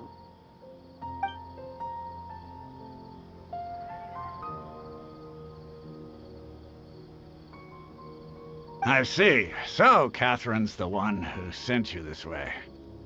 Ha! It's true that the Eremites' network is vast, but even I can't help you meet the Dendro Archon. Wait, seriously? That's it?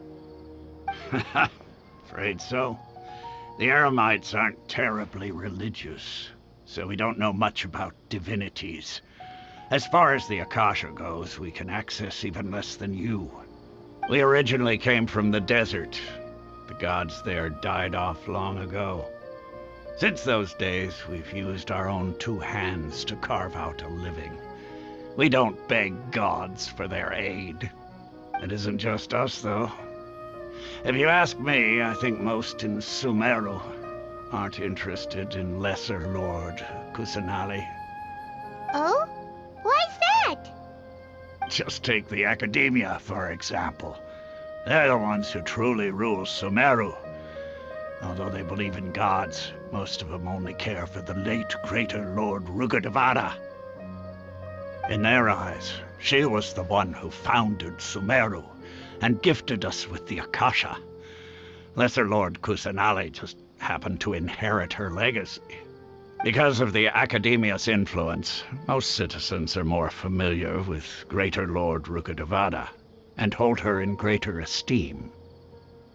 Not to mention that Lesser Lord Kusanali never makes an appearance, and the Academia never announces anything about her.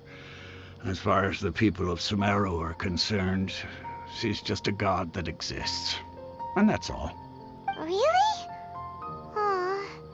After hearing all of that, Paimon sort of feels bad for Lesser Lord Kusanali. Ha! But who knows? We're all just guessing when it comes down to it. Besides, I'm sure the god of wisdom doesn't worry about her reputation among people like us. All right. Well, thanks for the info, Osfond. No problem. Always happy to help out the Adventurers Guild.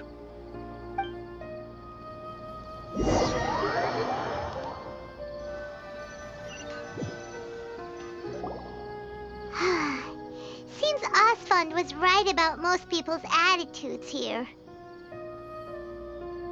Not only are they not interested in the Dendro Archon, they even say stuff like, if the Akasha doesn't think I should know, then I don't need to know about it. We've been asking for information non-stop ever since we got to Sumeru. But the harder we try, the more helpless everything seems. Isn't there at least one person in this entire city who cares about Lesser Lord Kusanali? Oh, you two are interested in Lesser Lord Kusanali? Huh? Who are you? From the sound of it, you two are Outlanders who recently arrived here. You've been asking around for information on Lesser Lord Kusanali, right? Oh, I'm sorry. I forgot to introduce myself. I'm Dunyarzad, one of Lesser Lord Kusanali's faithful followers. Whoa, really? Then do you know how we can meet with her? I'm afraid I can't help you with that. But your conversation earlier did happen to remind me of a legend about the Dendro Archon. Sure. It goes like this. Long, long ago, there was a man who heard a prophecy. It predicted that a great calamity was about to befall him. Panicked by what he heard, the man sought out the Dendro Archon in hopes that she would bless him with the wisdom to help him escape his predicament. The man journeyed across deserts and through rainforests and experienced tribulations of every kind. However, he still couldn't find any trace of the Dendro Archon. In despair, he thought, alas, the Archon has abandoned me. He then had no choice but to sorrowfully resign to his fate. Okay, and then what happened? And then, the calamity came. But to his own surprise, the man felt somehow emboldened by the trials of his journey. By relying on his own strength, he managed to overcome the adversity. At that moment, a bird perched upon his shoulder. This bird was, in fact, an avatar of the Dendro Archon. She said, "O Archon Seeker, do you now understand?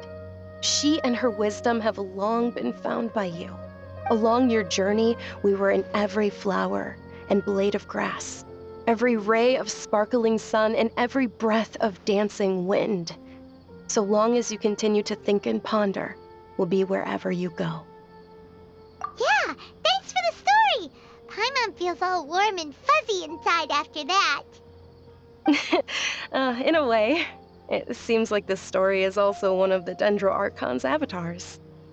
Dunyarzad, since you worship Lesser Lord Kusanali, can you tell us anything else about her?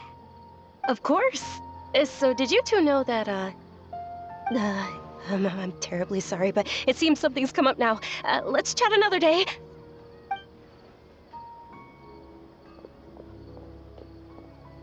Hey, wait! What the heck just happened? It looks like they're searching for someone. Dunyarzad was acting super nervous just now. You think they're looking for her? This stinks! We finally managed to find a lead about Lesser Lord Kusanali! We can't let them get in the way now. Let's see if we can get rid of them. Then we can catch up with Dunyarzad. Hey, have you two seen a brown-haired girl wearing a purple top and a long blue dress? We're looking for her. Did she have bandages wrapped around her wrists? Yes, that's her. Did you see which direction she went? Yeah, she went that way. Quick, after her!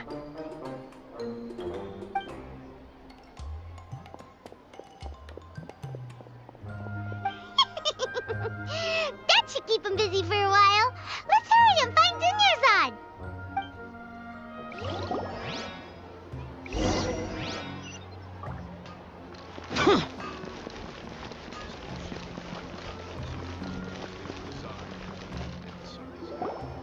There you are, Dunyarzad. We thought you might have been long gone by now. Oh, it's you two. Oh, you startled me there. You can relax now. We threw those people looking for you off the trail. Really? Thank you so much. Unfortunately, I believe there's still more of them out there looking for me. Uh-oh, looks like there are some coming this way.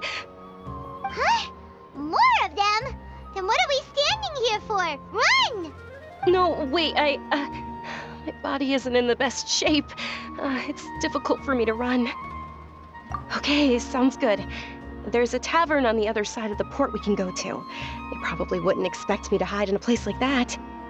All right, let's move out. Stay behind us. We'll keep an eye out for anyone looking for you.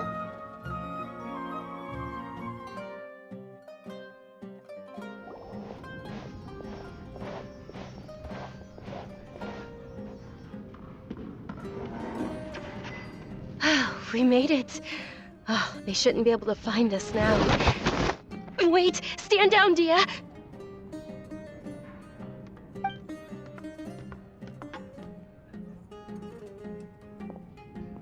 My lady, who are these two? They're travelers that I met on the street just a moment ago. They happened to notice that you were all searching for me, so they helped me hide. I see. In that case, you two should scram. There's nothing here for you. Wait a sec. Who the heck are you? And why are you shooing us away? I'm Miss Dunyarzad's bodyguard, here to see that she returns home safe and sound. My lady, let's get going. You've been gone for so long that your parents are worrying themselves sick. And if I refuse to go with you? It'd be easier for the both of us if you cooperated. But if you insist on not going, then I'll have to carry you like a sack of potatoes. Hey! Dunyarzad already said she doesn't want to go back. Why are you still pushing her? Stay out of this. You don't understand the situation. Sorry, my lady. Even though I'm your bodyguard, your parents are my employers. I have to answer to them. How much? Wait, what? How much more do I have to pay you to become your employer? So you never listen to my parents ever again. Double? A triple? Give me some time and I'll get that much. My lady, this isn't about Mora. I don't know what you think of us Eremites, but let me say this. I like Mora, but I'll never go against my principles. That's why I'm here looking for you. Sure, it's an order from my employer, but my conscience was also telling me it's the right thing to do. And knowing your health, carelessly running around like this is gonna hurt ya. For the sake of those who love you, don't be stubborn.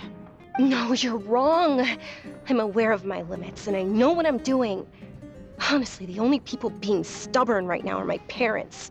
And they know perfectly well that it makes no difference if I'm at home or not. They still won't accept reality. And every time I bring this up, they just change the subject. Dia, you've been living with us a long time already. This should be old news to you. Dia, I know it hasn't been easy for Mother and Father, and I'm grateful for everything they've done for me. But there's someone else in this world I'm also grateful to. Because she saved me. The love I have for her is the same I have for my parents. This is my life and my last chance. So I want to do something meaningful. My lady, are you sure what you're doing now is meaningful? Yes, I'm sure. At least, it is to me. Fine, I won't ask you to return home anymore. But let me make something very clear. I'm only doing this because I respect your determination, not because I agree with you. Thank you, Dia. Sorry for being so rude just now. My nerves were acting up. And I even brought up your payment in such an offensive way. Don't worry about it, my lady. I did say that I like Mora. Besides, that's our next topic of conversation. Today's little excursion caused such a ruckus that every single bodyguard at the estate was deployed. It wouldn't be easy to hide things from your old man. Since this definitely won't be your last escapade, here's a little tip. You should at least make it look like your room and things are still in order when you leave. Also, you'll need someone to cover you for when you're out and about. So, I'll let you hire me, my lady. This way, everyone wins. As for the pay, Let's say half of what your father pays me. We can settle the bill when we return to the estate. Okay, deal. Yay! Looks like they've reached an understanding.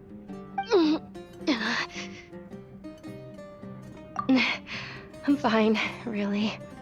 I just feel a little tired now that things have calmed down. My lady, stop trying to look tough. We're already in a tavern, so let's rest up and grab some grub. I'm sorry for worrying you two.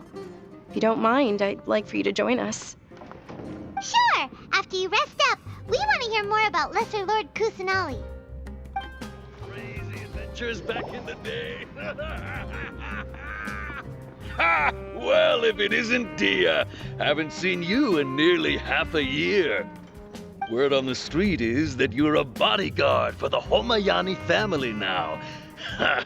Don't you find that kind of work boring? Nah, you get used to it. How about a menu over here? You got it. Huh? Isn't this little Miss Homayani herself? We don't get to serve personages like you very often. We'll be sure to prepare our very best. Thank you, sir, but there's no need. I don't have a lot of mora on me, and I really ought to save as much as I can. But please bring these two the best food you have. They're my new friends, so I want to be a good host for them. Yeah, we're already super grateful for everything you told us about Lesser Lord Kusanali. How about our coconut charcoal cakes? They're our signature snack, and they run cheap. Look, other customers over there are eating some now. They look kind of burnt and dry. Paimon will pass. Hey, come on! Paimon has personal preferences too, you know. Dunyarzad, we asked a lot of people when we first arrived, and almost nobody was interested in Lesser Lord Kusanali. So, what made you want to follow her? Well, remember when you asked me if I knew how to meet the Dendro Archon? Even though I don't know how, I think I've actually seen her before. Huh? Really? Yes, it was when I was a child. At the time, my illness had kept me bedridden for the better part of a year. I was stuck inside and couldn't make any friends, and my parents did their best to find treatments for me. But even then, the Akasha didn't have any helpful information. My younger self no longer had any hopes or dreams. One flare-up was so bad that I was in a semi-conscious state for several days. Then one night, I woke up alone in my room. I was terrified. My body was paralyzed. Even if I cried, there was no sound. At that moment, an ethereal voice spoke in my mind. Dunyarzad, don't be scared. You don't have to cry. Dunyarzad, don't be scared. You don't have to cry. Who are you? How do you know my name? How do I explain this? You might not be able to understand, but actually, I know everything about you. Really? Of course. I know that you're scared of thunder, that you hate taking medicine every morning, and that you love counting the petals on your mom's skirt. Wow, you really do know everything. Dunyarzad, is there anything you want? Want? Not really. I can't go anywhere or do anything. Huh? But aren't you a child? All children have wishes. Tell me what you want, and maybe I can make it happen. But can you make my illness go away? Oh. I'm sorry. But I'm not powerful enough to do that right now. Then, can you be my friend? After that, the voice said, "Okay, I'll be your friend." Although my body was suffering during those days, that voice encouraged me and told me many wondrous things. Beyond my window was the flourishing Sumeru city. Beyond the city was a lush rainforest. And beyond that was the wall of Samiel, deserts, and all of Tevat. Once I finally made it through that bout of illness, I couldn't hear that voice anymore. I told my mother about it, but she said that I must have been dreaming. But I know that that voice wasn't a figment of my imagination. Before that, I had never heard of Tevat. Yes, for sure. If it weren't for that voice, I would have never grown curious about the outside world, nor would I have learned how to read and enjoy so many books. That voice sparked a desire for wisdom. It had to have been the Dendro Archon. I've been hoping for a chance to repay her kindness. In fact, I was running around today to help prepare the Sub-Zerus festival for her. What's the Sub-Zerus festival? It's Lesser Lord Kusanali's birthday, which was the day that she was found by the sages. It's actually an old holiday that originally celebrated Greater Lord Rukkhadevata's birthday. When she passed away, the holiday eventually became a celebration of the Lesser Lord's birthday. I heard everyone was overjoyed when they welcomed her back to Sumeru. In those days, the festival was a huge deal. But because of the Academia's influence, people have gradually lost interest in the festival. The Academia actively participates in Sumeru's many holidays dedicated to Greater Lord Rukkhadevata. But when it comes to the Sub-Zerus festival, forget any funding. They practically act like it doesn't exist. Maybe they see Lesser Lord Kusanali's birth as confirmation of Greater Lord Rukkhadevata's death, so they're reluctant to celebrate it. Aw, but that's awful. It is. It's absolutely terrible. Sure, the Greater Lord founded Sumeru, but hasn't Lesser Lord Kusanali been the one quietly protecting us for the past few hundred years? Just remember that we're still out in public. Don't get too carried away now. I know that people over by the Grand Bazaar still hold the Sub-Zerus festival to this day, but I hadn't met any of them before, so I was never able to contribute. But recently, I made a friend there who also follows Lesser Lord Kusanali. I gave her my savings because I want her to throw a wonderful festival this year. That's the least I could do for Lesser Lord Kusanali. Hold on, my lady. Does this friend happen to be Nilu, the one who sends flowers to the estate? Yes, that's her. I saw her leaving the other day with a nervous look on her face. It seemed like she was hiding something in her arms. Did you give her something? Yes. Initially, I didn't have much more prepared, so I had Nilu sell one of my skirts. I've agreed with Nilu to meet up at the Grand Bazaar today, and see how things are coming along.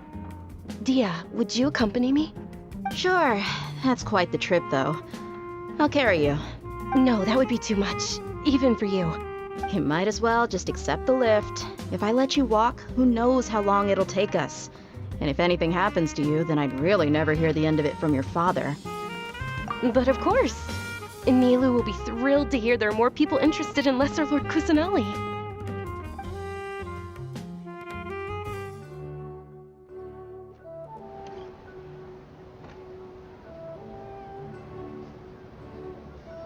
I've got great food and great drinks that everyone can enjoy. Sorry I'm late, Nilu. Oh, Dunyarzad. It was taking you so long that I assumed you got trapped at home, but you made it in the end. Uh-oh. But if Dia's here, that means you got caught, right? You could say that, but everything worked out. She's on our side now. Not completely. Oh, and who are these two? Oh, meet the Traveler and Paimon, my two newest friends. They're visitors who just arrived at Sumeru City and are looking for information on Lesser Lord Kusanali. So you're followers from another land? That's wonderful. You two absolutely mustn't miss the Sub-Zerus festival. By the way, Dunyarzad, we've already started decorating the Grand Bazaar. It looks spectacular, thanks to your generous contribution. You're very welcome. It's the only thing I could do. Do you still have enough Mora? Probably? But don't sweat it. We've already finished renovating the stage. Come on, I'll show you. Wow! This place is amazing! Not bad. Last time I was here, the stairs were full of holes.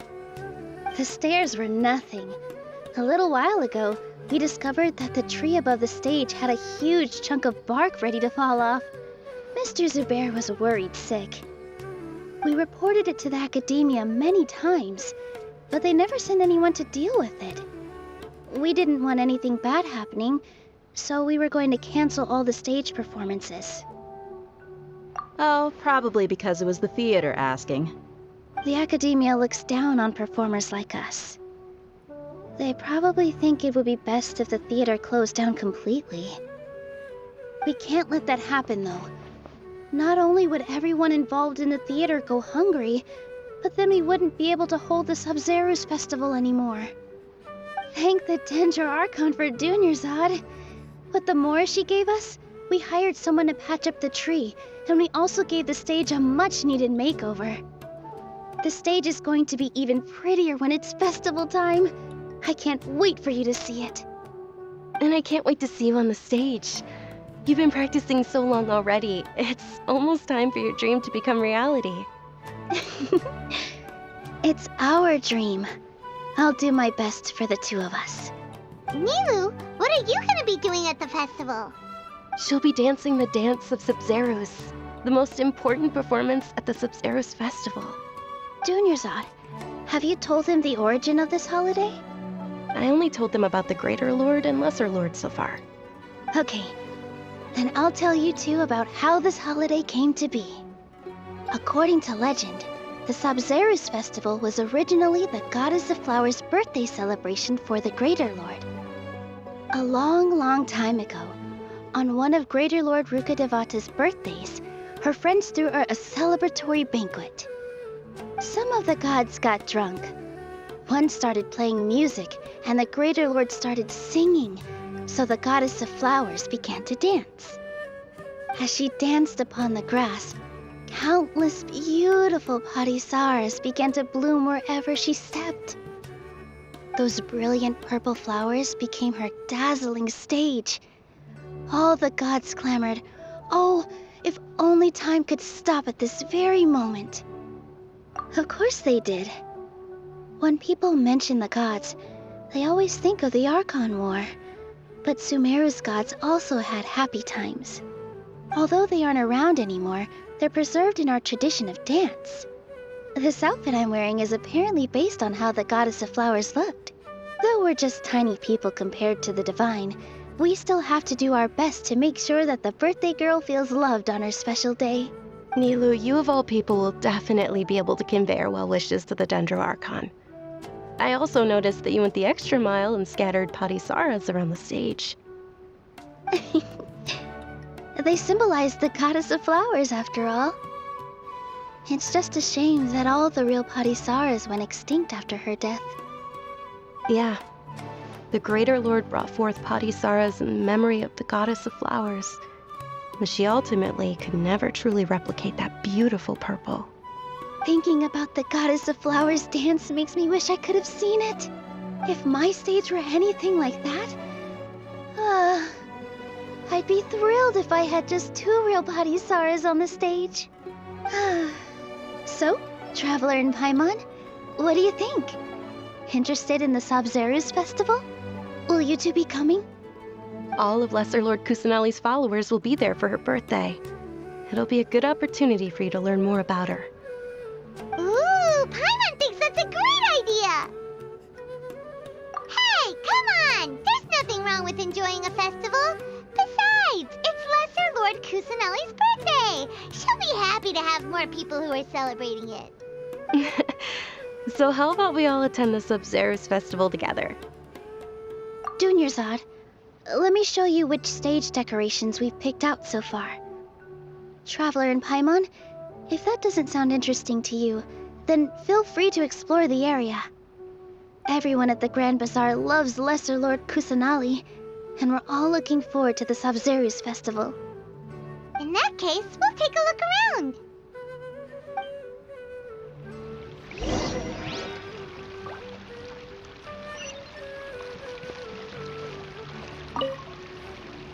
Whoa! What's with your yellow hair? And why do your clothes look so funny? Are you an Outlander? Did you know that the Sabzeruz festival is about to happen? There'll be loads of fun things to do at the festival. But the best part is when Ferris, the Knight of Flowers, passes out candy to everyone!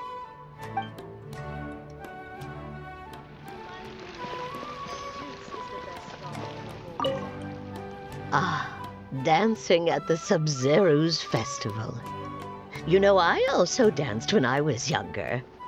As a child, I even asked my grandmother why we performed the dance for the Lesser Lord when it was originally done to honor the Greater Lord. My grandmother said that Greater Lord Rukkhadevata is a beloved deity and honored by all, and Lesser Lord Kusanali is too. If the Goddess of Flowers ever knew Lesser Lord Kusanali, then she would certainly have wished to be her friend and hold celebrations for her too. The Sabzeruz festival has been losing its appeal over the years. That is, until a wealthy benefactor stepped in this year and brought the festival back to life. I heard she forked out a lot of mora to make it all happen.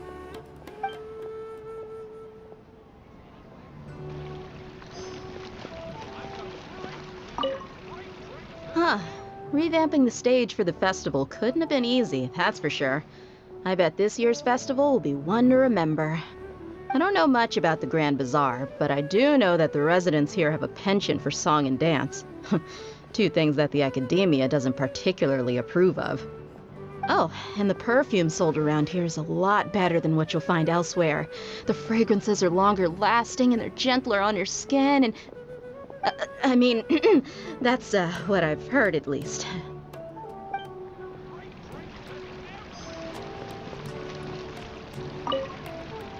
Things are really shaping up, and there's a buzz around the festival this year. We're expecting people from all over to come by this year and buy things during the festivities. Don't be fooled into thinking that Sumeru City has the best of everything. Some festival snacks are only offered here in the Grand Bazaar. And when it comes to musicians, dancers, or singers, the Grand Bazaar's got the best of the best. Sure, those folks at the Academia might not like it, but what's a festival without song and dance?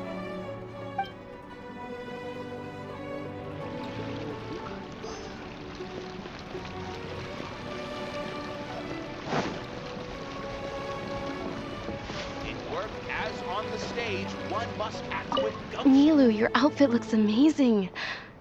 There's also something different about you from when we first met up. I thought I'd add a little extra pizzazz to my dress for the festival. See? Wow, did you sew all that yourself? Uh-huh. Sewing is a fundamental skill for everyone in the theater company because we make all our own costumes. Did you know that Mr. Zubair not only can make costumes, but props too? I've noticed that you can't keep your eyes off that crown over there. Would you like to try it on? May I? Of course. The legends say that the Goddess of Flowers had beautiful horns on her head, so this crown was made to reflect that.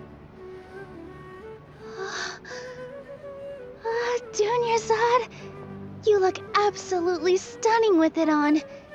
It's like I'm looking at the Goddess of Flowers herself. Let's see. Hey! Is that who Paimon thinks it is? It looks like Catherine.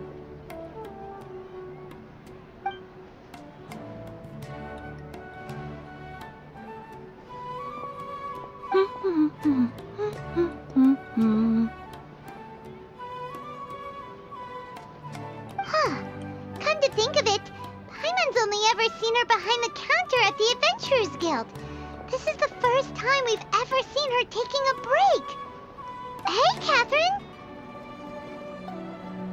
Huh? Oh, hey! It's the Traveler and Paimon! What's shaken? Whoa, break time Catherine sure sounds a lot less formal than usual. Paimon was still waiting for her to say Ad Astra Abyssosque. Sure. Standing behind the counter at the Adventurers Guild doesn't require any complicated functions. But saying and doing the same old things over and over again can get pretty monotonous. Like watching the same Fontaine movie day after day. But take you two, for example. You travel across Tevat to enrich your lives and gain new experiences. Well, we enjoy traveling across Tevat and all that, but we're mainly looking for clues about his sister. Yes, you should keep searching. Sometimes the answers we're looking for aren't necessarily at our intended destination. Instead, they're found along the way. Huh. Haven't we heard someone say something pretty similar recently? Anyways, what brings you out here, Catherine? No, not particularly. I guess you could say that I'm loving the recent atmosphere here. If festivals bring happiness to everyone, then that's where their true value lies. Oh, it looks like it's about time for me to be heading back now. Alright, we'll see you next time at the Adventurers Guild.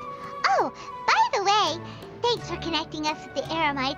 We've already made some great friends in Sumeru City thanks to you. I'm sure you two will get along well with the people here. You've already been blessed by the element of Dendro after all. See you around.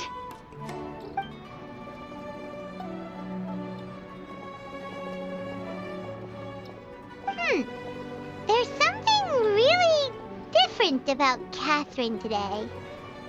Hey, Traveler. Paimon. Oh, hey, Dia. What's going on? I've got something to tell ya. My lady knows you're looking for ways to meet Lesser Lord Kusanali, and she's been trying to come up with a way to help you. Well, I have an idea that might help. Are you serious? We'd love that! It might not necessarily pan out, so don't get your hopes up too much. I'll need to take you two somewhere and ask someone some questions. My lady is feeling a little worn out at the moment. Nilu's found a place for her to rest. After I take my lady home, let's meet in front of the Citadel of Regzar. Sounds like a plan! Let's head over to the Citadel of Regzar and wait for Dia!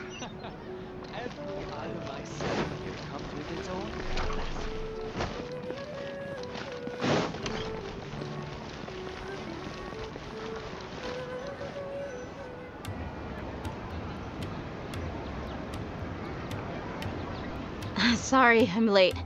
It took some convincing for the master and mistress to believe that Miss Dunyarzad was only sitting in the port for a while because she was in a bad mood. Anyway, I guess I should be thanking you. I haven't seen Miss Dunyarzad that happy in a long time. If it wasn't for you two, she probably would have been caught and dragged back much earlier. You sure sound a whole lot nicer than when we first met, Dia. Who would have thought you had such a soft spot for Dunyarzad? It's called being a professional. I'm a bodyguard, and I work for whoever's paying. Look, Dia's blushing. Listen, you two. I don't expect to be working for Miss Dunyarzad very long, but I hope to finish things on a positive note if possible. Let's cut the chit-chat and head into the Citadel. We'll see if the person I know has a way for you two to meet with the Lesser Lord.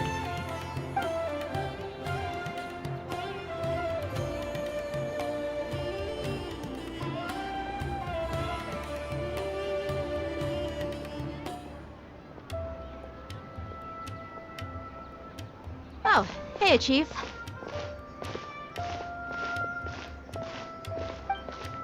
Ha, Dia! What are you doing here? And well, didn't expect to see you three together. I take it you all know each other already? Mm-hmm. We met this morning after the Adventurers Guild pointed us to Osfon for more info. No kidding. Huh. So, where's Ruksha? I thought I'd help these two out by asking about the theft. Anything you can tell him? Rukshaw's gone over to the Academia. The Grand Sage recently ordered Sumeru City to begin bolstering its defenses, so people from all over have been called back to the city. Since you've already mentioned the theft, I suppose I might as well tell them what we know. Appreciate it, Chief. Theft? What the heck are you guys talking about? Just recently, the Academia lost something, and there's a chance the item is connected with the Dendro Archon. This case might just somehow help you in meeting her. I suppose that's one way to look at it. But if you ask me, the case is more about the Academia than anything else. Let me fill you in. The Academia recently sent a convoy to pick up an important package from Aru village. Word got out, and the convoy was robbed on its way back. The Grand Sage took the whole matter very seriously. Not only did he dispatch the Matra, but also enlisted our help in the search for leads. All we know so far is that whatever was stolen is currently in Port Ormos. You two have heard of Port Ormos, haven't you? It's the largest commercial port in all of Sumeru. You can travel there by leaving Sumeru City and heading south along the river. The Academia's grip isn't long enough to reach all the way to Port Ormos, so the city's a little more laid back, meaning the population's also a mixed bag. You never know who you'll meet there.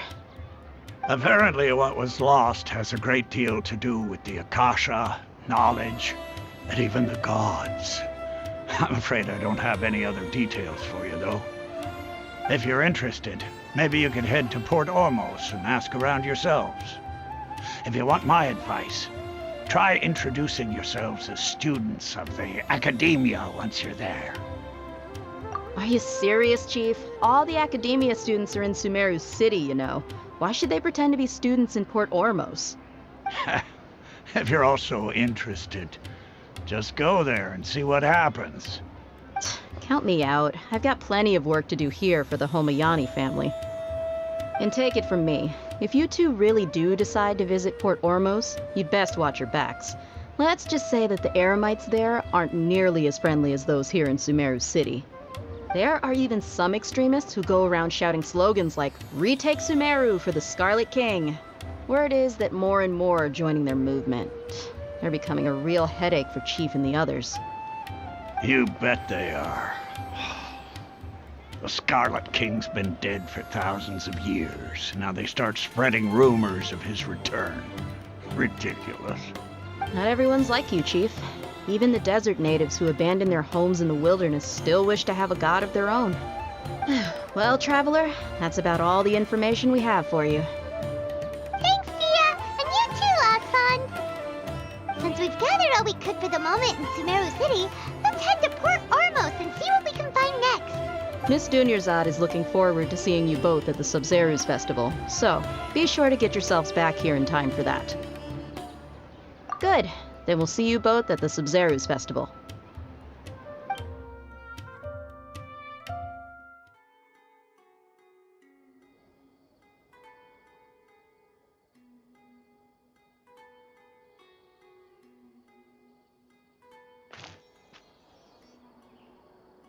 Come and have a good look yourself.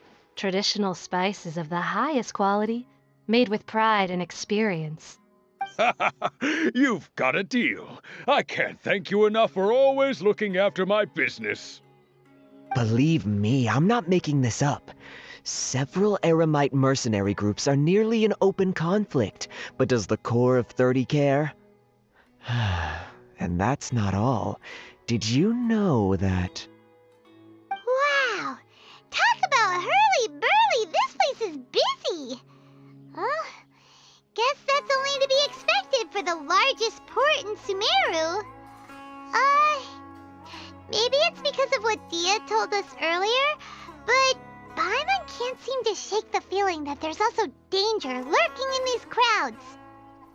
Ooh. Let's get our bearings so we can start looking for leads. We know that whatever the Academia lost is related to the gods. But other than that, we don't have much else to go on. Osfun told us to try posing as Academia students while asking around. Paimon checked the Akasha on the way here, and the Academia doesn't seem to have any research facilities in Port Ormos. Paimon doesn't get it. Won't we look even more suspicious going around saying we're Academia students and asking about the stolen item? Well, given all the people people that come through here every day. If there's any information to be found, Paimon bets we could find it in the market. Let's ask around and see what we come up with.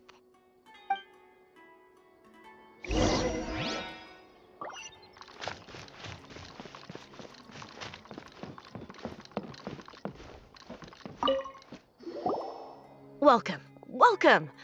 How can I help you two?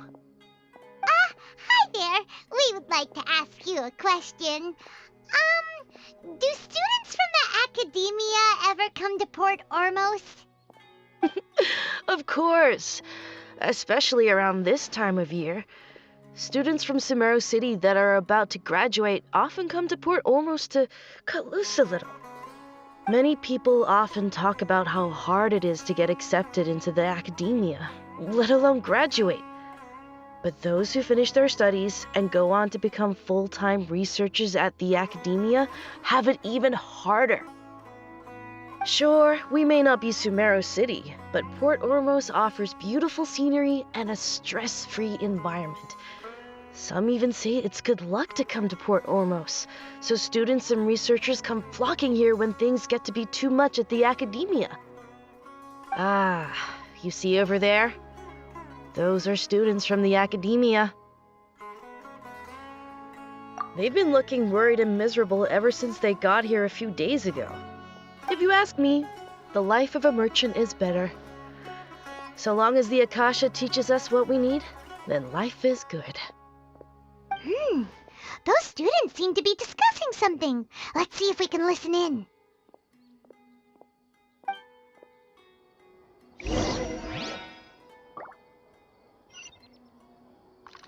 Out of all my commissions, I enjoy making jewelry for newlyweds the most. It's no good.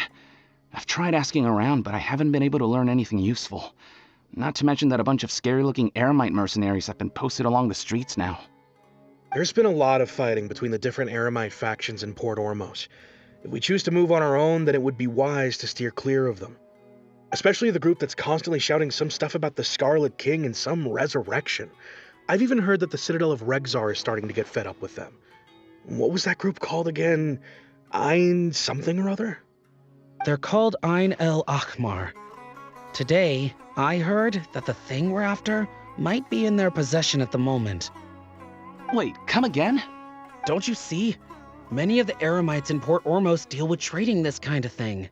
They're usually pretty wary of outsiders, but not so with students of the Academia. It's because the kind of goods that students are looking for aren't the kind of goods that Eremites are after. As long as they know you're a student, then deals can be made. I've heard that Ein El Akhmar likes to set up shop at the Jafar Tavern.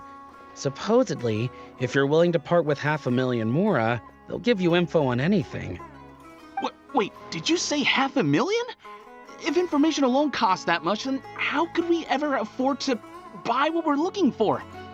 I guess we might as well give up on trying to graduate this way. I wouldn't worry too much. Our field of research is very niche. Who else could possibly be after that kind of shady knowledge? I bet it's practically worthless to anyone aside from us. Well, I guess that makes sense. Then the only thing left for us now is to find a way in. Why don't we all just pool our money together and pay for the information? Whoa! Did you hear that? A niche field of research and shady knowledge? It all sounds pretty suspicious to Paimon. Is knowledge something people just buy and sell like that? So, what's our plan? Wait, didn't you hear what they just said? Buying information is going to cost us 500,000 Mora! Have you lost your mind? Oh, all right. Paimon never thought she'd agree to parting with that kind of Mora. But if you know what you're doing, then we should give it a shot.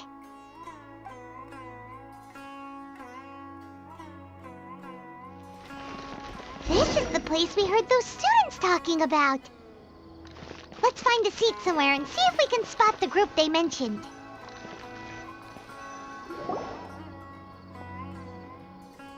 Oh, you've arrived. Please, take a seat. So, they think that they can go toe-to-toe with the boss? Ha! Once we reclaim the power of the Scarlet King, they'll be the first that the boss punishes. They're nothing to be afraid of. Our main rival now is the Caracal Battalion.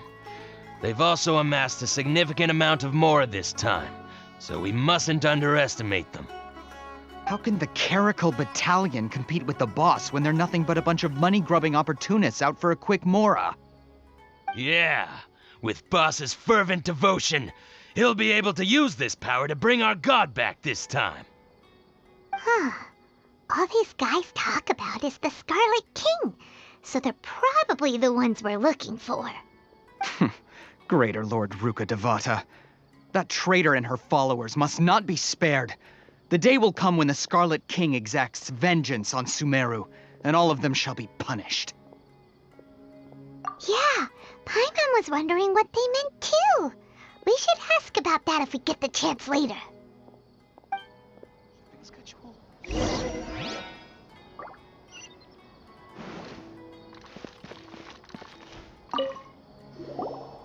Huh? Who are you? What do you want? A student? What's a student from Sumeru City doing in Port Ormos? Ah, well, if it's info you want, you've come to the right place. The question is, can you afford it? Oh, Paimon can't stand to see so much more go. But there's no other choice right now. Here, this is the merchant's address. Whatever you're looking for, you'll find it there. Hmm? Well, what are you waiting for? Oh, that's right! We heard you mention the Scarlet King just now. We're actually interested to know more because we're, archaeology students! Fine. Since you've already handed over the Mora, I guess I can throw in a little extra info. As you can see, members of Ain al-Ahmar are devout believers of the Scarlet King. Years ago, the Scarlet King founded the great desert nation that was our homeland. It was an advanced civilization, far beyond anything you'll see in present-day Sumeru.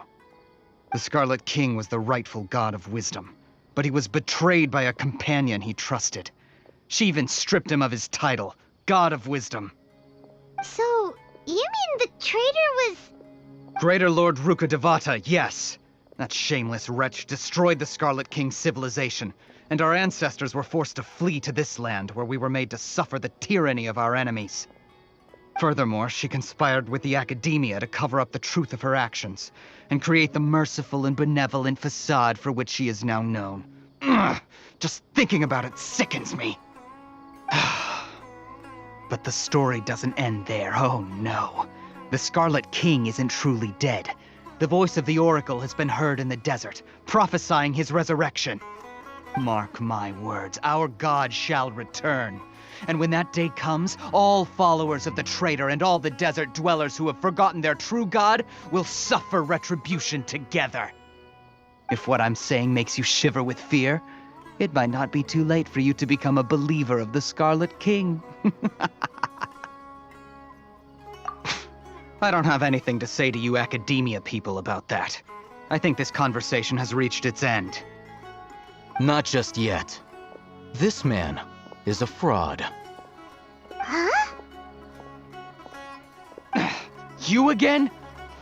Deranged Academia lunatic. Yes, it's me again. I already warned you that if you weren't willing to sit and discuss things with me, I'd take measures to make things uncomfortable for you. Listen to me. That address he gave you is fake. Or at least, you won't find a merchant waiting for you there. This group has been boasting all around that they can provide information on a certain item as a means of luring people into their territory. Once you show up, they keep up the act until they have hard evidence that you want to purchase said item. Then they use that to squeeze you for all the Mora you're worth. Hey! Shut it, Alhaitham! What are you playing at, trying to ruin our business like this, hmm? I told you the other day. I wish to discuss my terms with your boss. Ha! The boss made it perfectly clear that he won't negotiate with you. Yes, and in no uncertain terms. But that was then. It does not preclude him from changing his mind in the future. I'm warning you, don't push us, or this could get ugly. We don't usually get rough with people from the academia because it just complicates things. For a lunatic like you, though, we might just have to make an exception. If you're suggesting that we escalate this from a verbal exchange to a physical one, I accept. After all, even the Archons used war to negotiate the ownership of Tevat. If, on the other hand, we can't agree on any means of negotiation at all, then I'm afraid my next course of action will sting a little more than the mere falling through of a few business deals. I will jeopardize the Eremite's reputation, which I know you value above all else.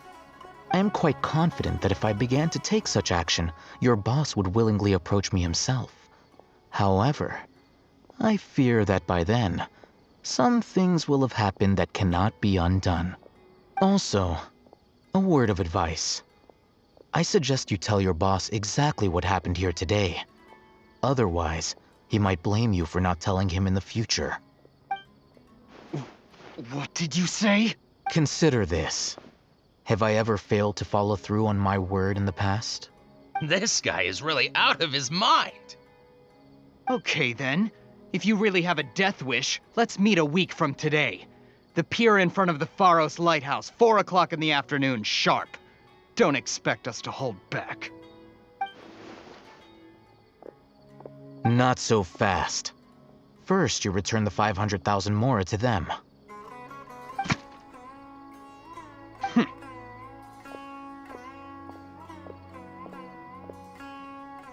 Please, I beg you, don't provoke them. We can't afford any trouble with this crowd. They haven't even paid for their food yet. Ah, Mr. Iman. There appears to be fewer staff in the restaurant recently. This wouldn't happen to be because they're all busy spreading the word to the students, would it? Well... Someone who chooses to do business with a group like that really can't afford to get so flustered the instant someone confronts them about it. Consider the meal compensation for our silence. I'd say you're getting an excellent deal. Whoa, did you see that? He not only got us our Mora back, but sent the Emirites running too! Plus, he seems to know a lot about what's going on around here. Let's catch up with him and ask some questions! He went that way! After him! Should I adjust the shipping schedule? Wait up!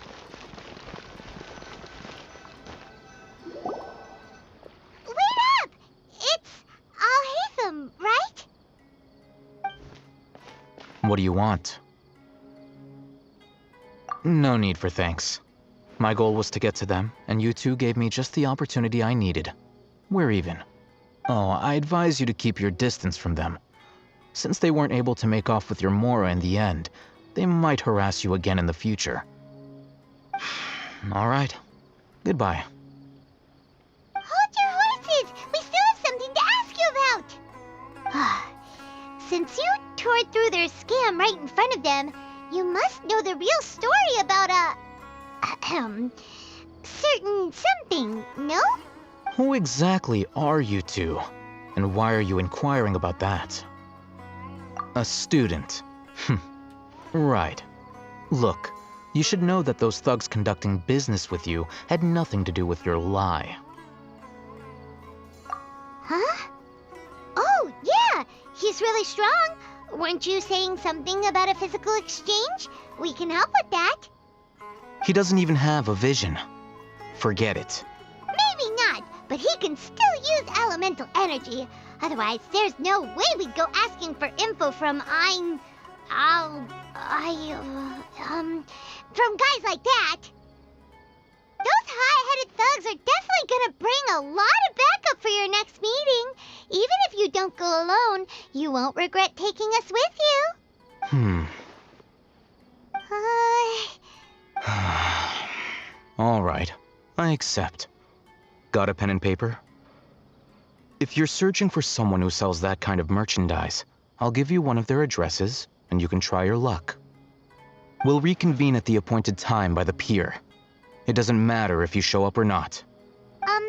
So, since you were happy to give us this merchant's information, does that mean you can tell us exactly what we're after? You were willing to part with 500,000 mora for something and you didn't even know what it was? Okay. Well, if you truly are as skilled as you claim, then you can beat the answer out of them when they become hostile. Look, if you've been making inquiries, then you have to know something by now. Tell me what you know so far, so I don't waste time repeating information. We know it's connected to the academia somehow, and that not only do the Eremites deal in it, but some students want to get a hold of it too. What else? You know almost everything there is to know, but you're unable to compile this information because you've never seen the object before. This is what you've been looking for. Huh? Paimon can't tell what it is. It looks like some kind of ornament. This is a knowledge capsule. To put it simply, it's a vessel that can store a fixed quantity of canned knowledge. It's like a miniature Akasha. Anyone who links it to their personal Akasha terminal instantly becomes privy to its contents. Correct. Anyone. Unlike the Akasha, which heavily regulates who can access what information, knowledge capsules confer their contents without any requisites. That's amazing! It's essentially a convenient and harmless vestibule for knowledge. Unfortunately, it's illegal in Sumeru to privately possess or trade them. They were created as a means for scholars to transfer knowledge gained from Irminsul into the Akasha, and are intended to be destroyed immediately after use. But despite strict regulations, some of these knowledge capsules will always escape destruction. After all, there will always be those in this world who are dissatisfied with life as designed for them by the Akasha and wish to change their fate. Over the past century, a wide variety of canned knowledge has been leaked from the academia. Now, in Port Ormos, the valuable ones are a means to mora for the Eremites. Meanwhile, those which the Eremites deem to be useless to them occasionally prove useful to the common citizens and hapless academia students. Well, I think that about sums it up. Oh, so that's your true objective. With our current arrangement, I don't believe I can offer an answer. You're still resolved. Fine. Let's talk somewhere with fewer people.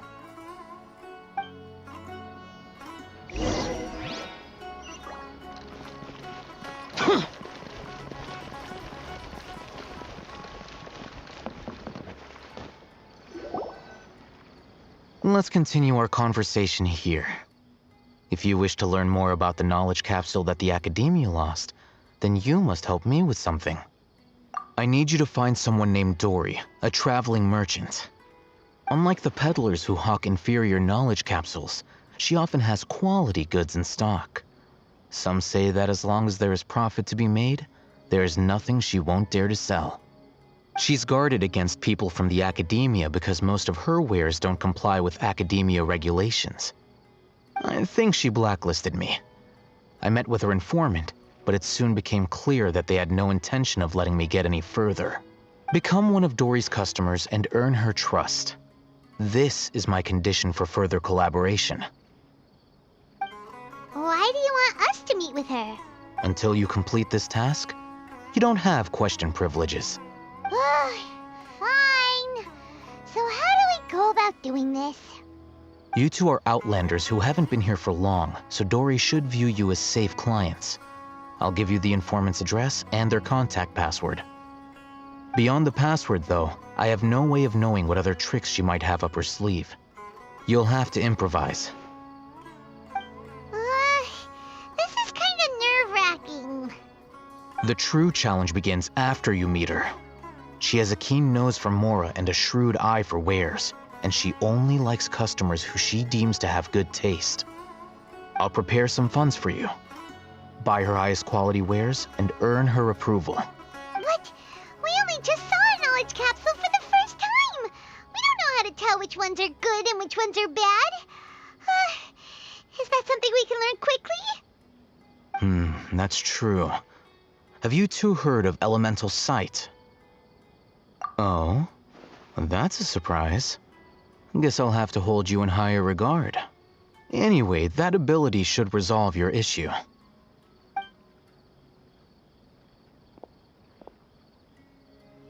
Here are 2 knowledge capsules. Tell me, can you detect any difference in their quality?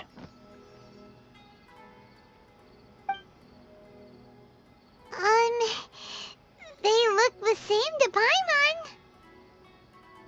Try inspecting them with elemental sight. How'd it go? Did you see anything? Rumor has it that higher quality knowledge capsules generally appear brighter when viewed through elemental sight. That's because knowledge originates from Irminsul, the root of Dendro power itself. The more powerful the knowledge, the richer it is in Dendro energy.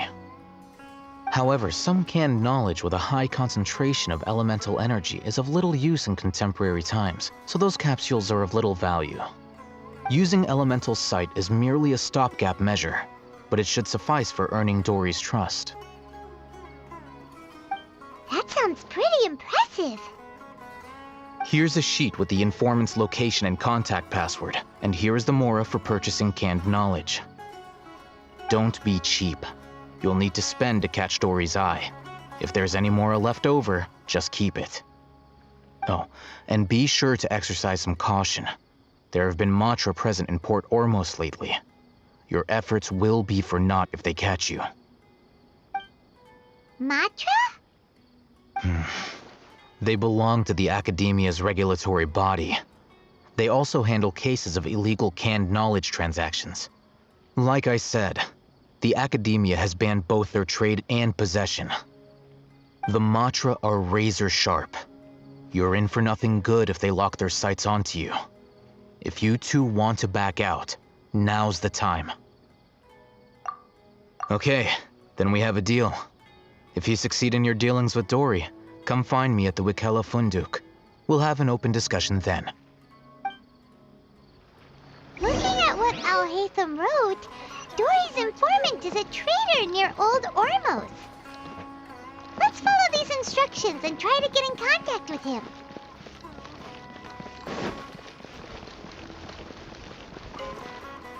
Hello. What are you 2 looking to buy? What a unique palette. We have unripe hara fruits, but we usually keep them in the back. I'll have someone escort you. Following the paper got us past the first round. Ronak, these 2 want to buy unripe hara fruits. Show them to the warehouse. Got it. You 2, please follow me.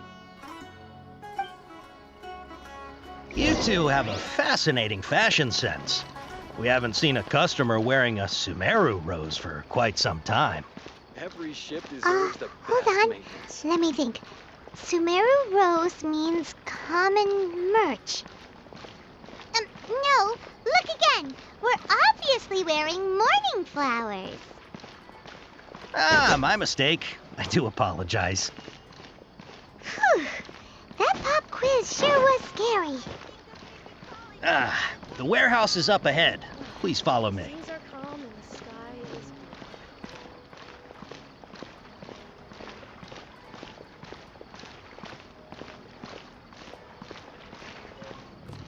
Before I retrieve your products, I need to confirm a few things. Please forgive me, but we may not have sufficient stock for you today. Earlier, many of our hara fruits were taken by mice. Thanks. If better goods come in, you'll be the first to know. You look like you have some skill. Why don't I pick out some fruits that'll make you dizzy? Yep, that's the right answer. But eating hara fruit that makes your head and ears ring sounds like a bad life decision. Would you like your hara fruits to be packaged in the Sumeru City or Port Ormos style? Wow, you 2 sure are generous customers. We'll be sure to package your products beautifully. Okay, everything has been confirmed. Miss Dory is waiting for you up at... Shoot, it's the Matra! Run! What? The Matra? Where? Al-Haytham said we're done for if they catch us. We gotta get out of here. We don't know this area, so let's follow that informant.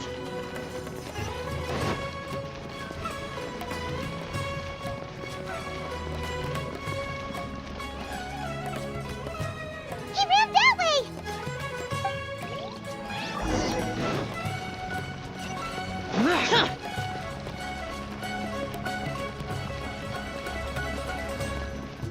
Look, he's over there!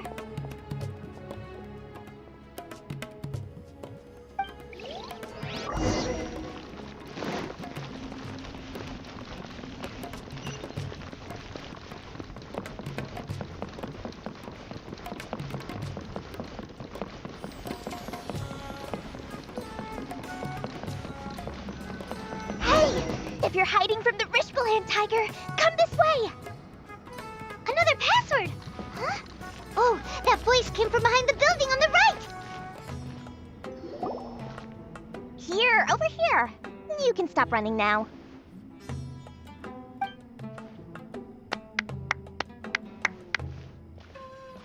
So you were the one who was calling out to us just now. But, are we definitely gonna be safe here? These two good customers wish to buy some horror fruit, Miss Dory. And if there's nothing else, I'll just excuse myself. Oh, very good. Thank you.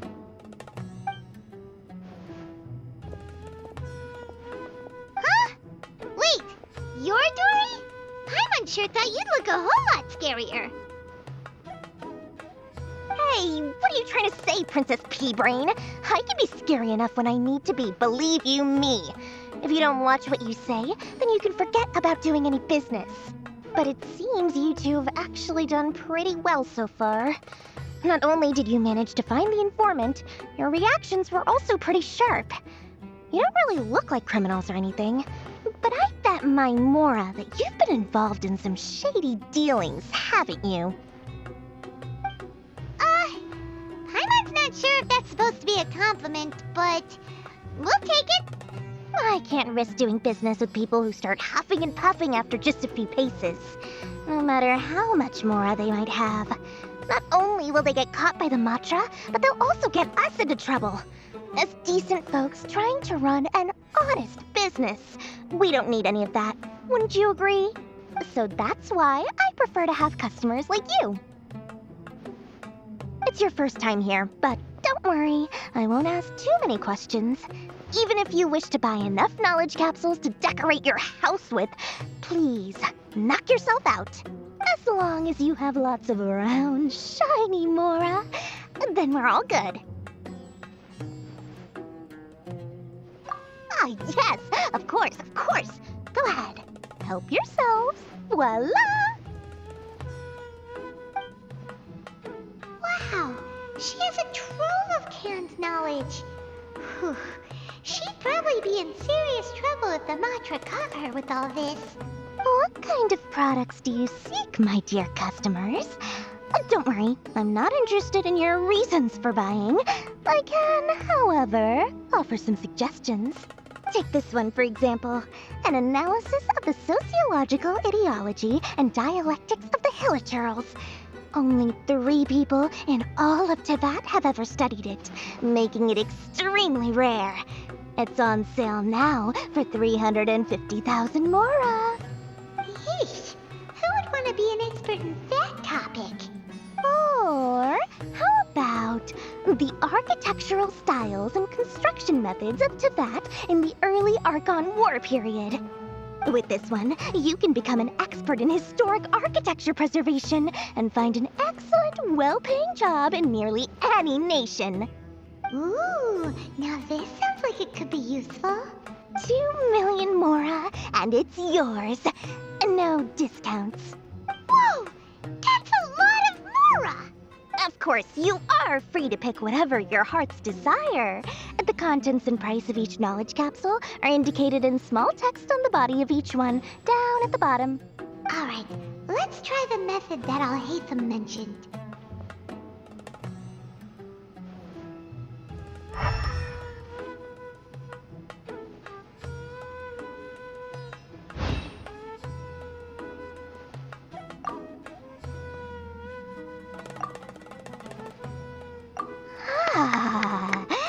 You've really got a good head on your shoulders, and quite the eye for quality. We'll take these, please and thank you. My oh my, you are blessed with a taste for both the exquisite and the extravagant. Customers like you are a rare breed. 1 in 100. No, 1 in 1,000 even. Listen, I have a special offer for you two. If you spend just 100,000 more and more, you can pick any knowledge capsule of your choice up to a value of 1 million Mora. Say what now? Hey, did you hear that? Spend another 100K and we get a capsule worth a whole million! But all the canned knowledge we just bought is easily worth 500,000 Mora. If we spend just a little more, we can get something worth 1 million Mora. Isn't that a fantastic deal? Think about it. We've gone to all this trouble to get this canned knowledge. And so far, everything we bought belongs to Alhaitham. Aren't you even the least bit curious about how this whole canned knowledge thing works? We're talking instant knowledge here. Don't you want to try it yourself? Come on, come on! We still have around 100,000 of Alhaitham's Mora left, so let's put it to good use by finding something useful for you. Ahem, you've got a deal, Dory! We'd like to spend an extra 100,000 Mora. Excellent! Then please, select from this fine collection of canned knowledge over here. Hold on a second. Paimon thought we could choose whatever we wanted. Why can't we choose the ones from over there? Oh, but my dear customer, the knowledge capsules over here are worth 1 million Mora each. I'm sure discerning customers like yourselves will be able to find something to your liking. Please, take your time. Uh-oh, Paimon has a bad feeling about this. Let's use Elemental Sight again to check these.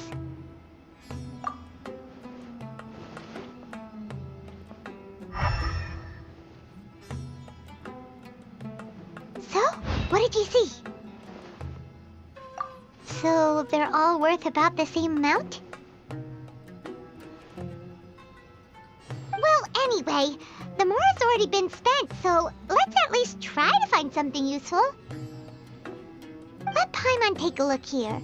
An introduction to traditional Sumeru brewing techniques, the art of growing spices, an overview of ancient runes. Oh! How about this one? Sword Fighting Techniques 8! Not sure we'd ever find volumes 1 through 7, but at least this knowledge should be useful, right? Let's go with this one. Dory, we'll take this one. All right, very good. I'm expecting some new goods in the next couple days, so be sure to check back again soon. Whether it's canned knowledge or anything else you need, bring your Mora to Dory and doors will open. Our dealings with Dory went smoothly enough. Let's head to Wakala Funduk and meet up with Alhaitham. Hopefully now he'll finally tell us about what the Academia lost.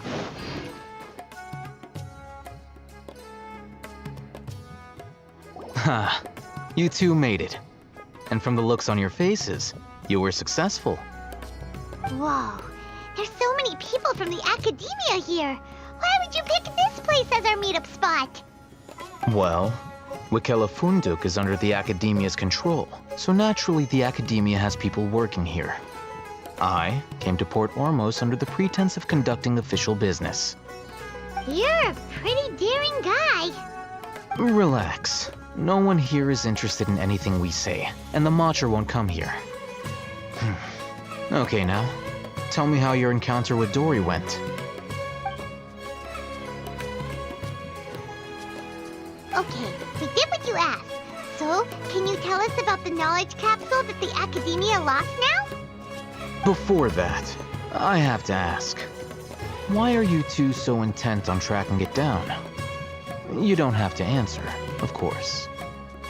Yeah, he just wants to meet the God of Wisdom and ask her about something important. We've been in Sumeru for a while now, but we still haven't found a way. When we heard that the Academia had lost something that might be related to the gods, we came here in case it turned out to be our lucky break. In that case, you're on the right track. A short while ago, the Academia lost a knowledge capsule in the desert. It's supposedly a divine knowledge capsule. Use it, and you'll gain the wisdom of the gods. Wow, there's really such a thing as that? Hey, if we find it, do you think we could learn how to meet the Dendro Archon? Ooh, or how to find your sister? I highly doubt it has any mystical properties, but it does indeed exist. And it's right here, in Port Ormos.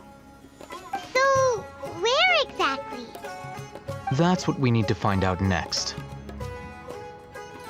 I won't deny that. I am investigating because I'm curious as to what the Divine Knowledge Capsule truly is.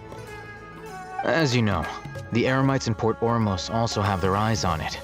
It is an extremely precious item. The knowledge contained within may bring great power or wealth to whoever has it in their possession. Several brigades have been vying for ownership of it as of late, but there is still no victor. My personal finances and connections cannot compete with those of the Eremites. After attempting various methods, I finally managed to reach a tentative agreement with several brigades. I agreed to forego ownership of the Divine Knowledge Capsule in exchange for the opportunity to study it. After all, there's no harm in understanding what it is. However, there are those who are less amenable to negotiation, such as those from Ain al-Ahmar. They adamantly believe that the Divine Knowledge Capsule contains the Scarlet King's power, and that he will return to this world when they obtain it. They refuse to let anyone from the Academia tarnish their deity's soul. So you kept hounding them because they refused to cooperate with you? Yes. Ain al-Ahmar isn't exactly wealthy, but its members are determined to get that capsule by any means necessary. To that end, they've resorted to many methods more foul than fair in order to amass sufficient funds. So, I've been sabotaging their business to force them into negotiating with me. The Divine Knowledge Capsule should be up for a secret auction within the next few days. Each brigade will place their own bid, and the prize will be covertly given to the winner. To ensure the capsule's security and to evade the Matra's notice, the winning brigade will not publicly disclose their victory. Unless I know whose hands the Divine Knowledge Capsule ends up in, my agreements with them will fall through. Dory is the most reliable source of information, but that avenue was previously closed to me. With you on board now, the situation is different. In other words, you wanted us to befriend Dory so you could find out where the Divine Knowledge Capsule is. Yes, you can say that. But this arrangement harms none of us. The day after tomorrow, go back to Dory and try to purchase information on the Divine Knowledge Capsule's whereabouts. If she has no information, wait 2 days and approach her again. If I get the opportunity to study the Divine Knowledge Capsule, I will relay my findings to you.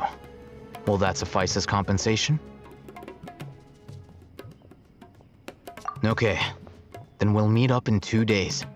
Alhaitham, before you go, we actually bought a knowledge capsule for ourselves, but we're not sure how to use it. You two want to try using a knowledge capsule? Sure, I can teach you. Doing so right under the Academia's nose is a bit problematic, though. What do you say we head to the outskirts of town?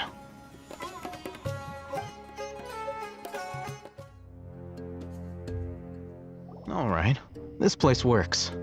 Show me the capsule you purchased. Here. Sword Fighting Techniques 8. Huh. A combat class knowledge capsule. This class is something of a rare find these days, since most have been taken by the Eremites to augment their battle capabilities. Really? Ah, yeah, what a great buy! If you want to determine the efficacy of this capsule, I can evaluate your combat ability. However, effects will likely be minimal if you already possess a high amount of strength. We can conduct a controlled experiment where you fight 2 battles, one before using this knowledge capsule and one after. While you fight, we can use an Akasha terminal to monitor your various physical parameters. There may be variances in your physical strength between the two tests, as well as a disparity in your opponent's abilities. But don't worry. I'll run statistical analyses afterward to mitigate any confounding effects. Wow! Ahitham! You must have been one of those guys at the academia who got top grades on everything. Paimon's curious about something, though. You definitely weren't one of those students who needed canned knowledge to graduate from the academia, right? So why are you risking getting caught by the mantra for this capsule? When you are unable to understand a researcher's actions, most cases can be attributed to curiosity. This is but one theory. Sounds like you're trying to avoid the question. All right, let's begin the test. Just fight as you normally do.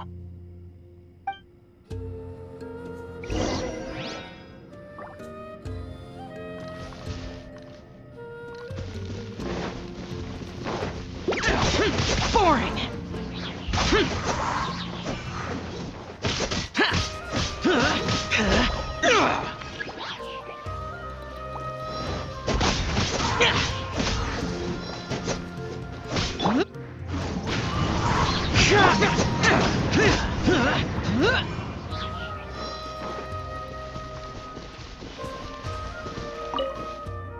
All right, I'll link your Akasha terminal to record data. The next step is to use this knowledge capsule. Hold it in your hand. I'll help you establish a connection with it so you can activate its power.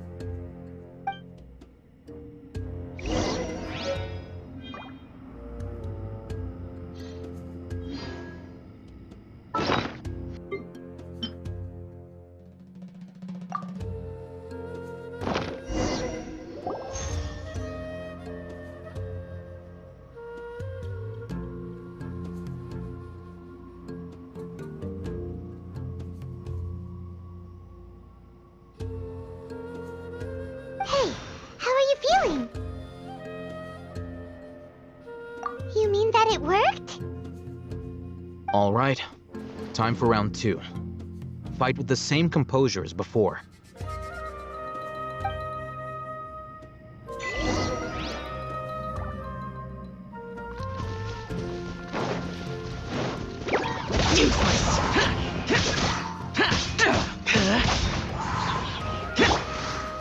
One with nature.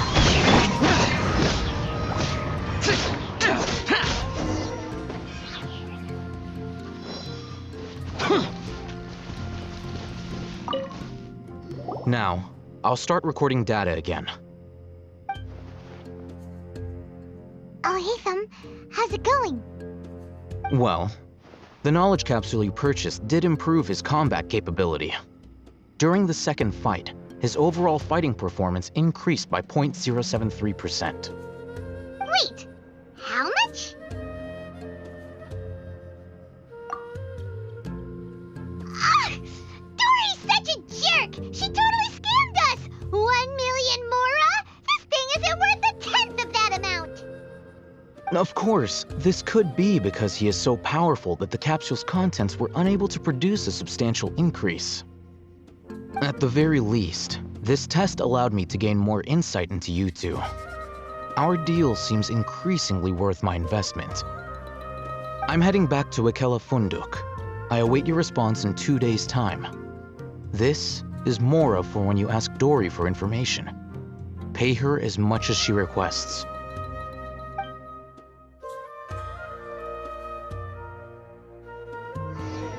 Let's see Dory today and ask her about where the Divine Knowledge Capsule is.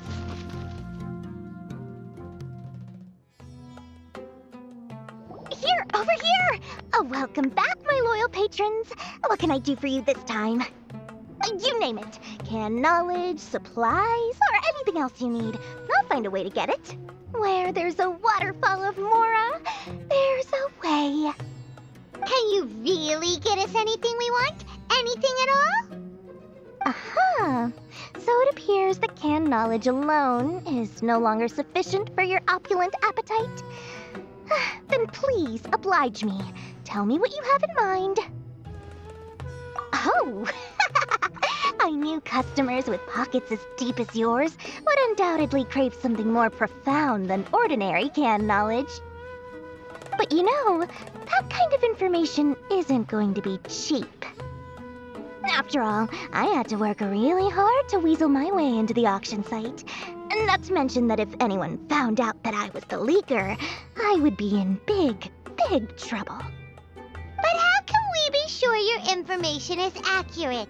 Paimon's curious how you just happen to have this kind of info the moment we need it. Because to me, anything of value is what I consider to be my supply. Therefore, I must always be aware of what's hot on the market in order to secure more sales.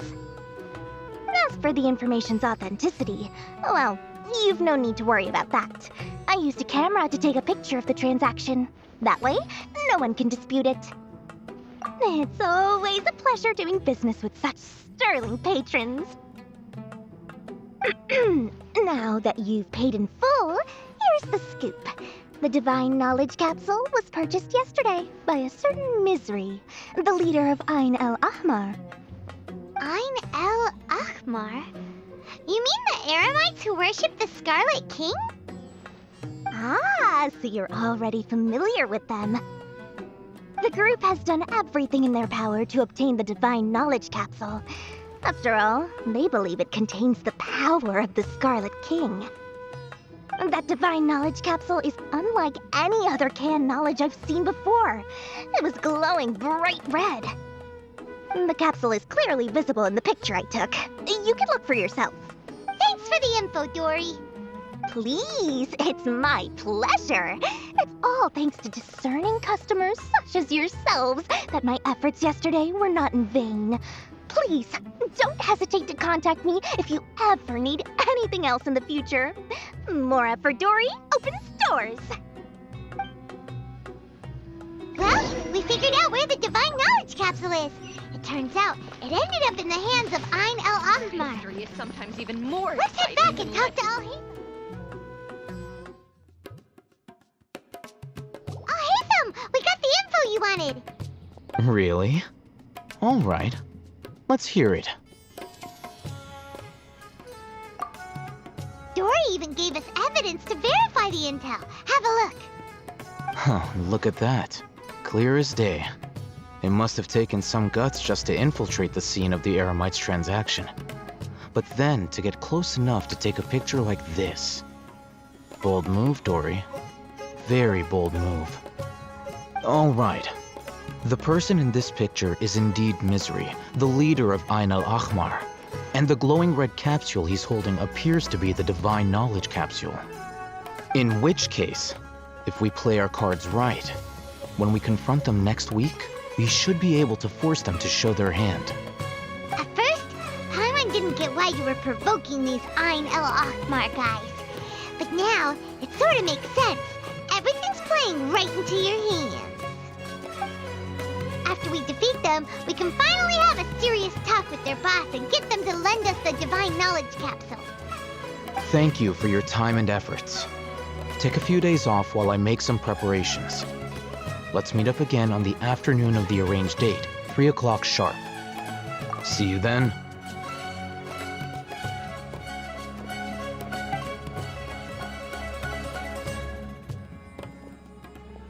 Al-Haytham sure is taking his time. Where could he be? Oh, there he is. Sorry to keep you waiting. Let's head to the pier in front of Pharos Lighthouse. Yep, let's go.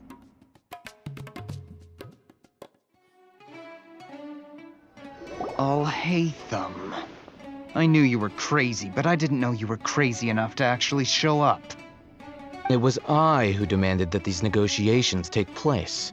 I was more worried that you might go back on your promise. But to your credit, it appears that you're sticking to your word. This is turning into quite an occasion. I also brought some backup. I assume you don't mind. Backup? Aren't you the brat from the restaurant the other day? You've come to support this lunatic because he helped you out? Fine, your funeral. I'm not going to mince my words. Once we're done with you, you'll be nothing more than fish food. Get 'em, boys!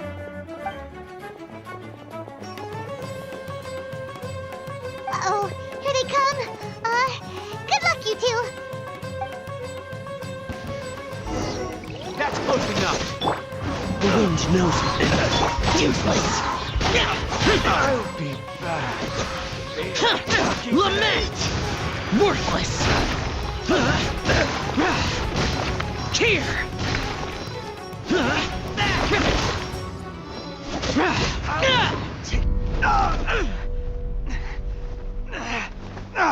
Academia scum!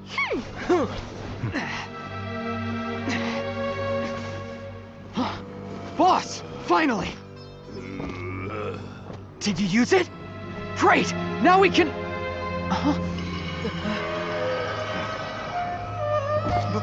Boss? Boss!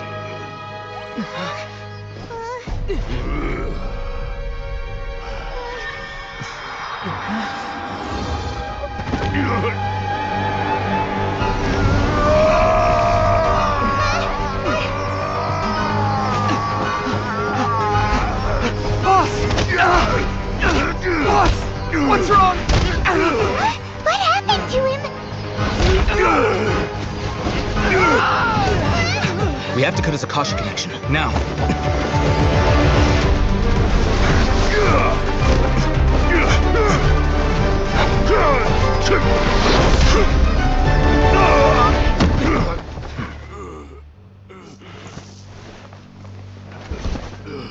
Target acquired. Arrest him.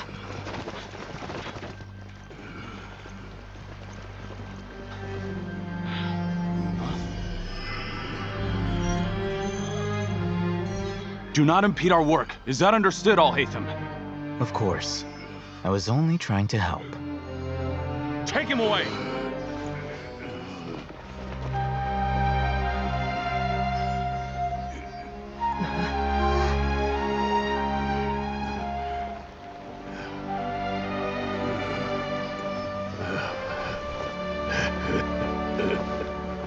World, forget me. Huh?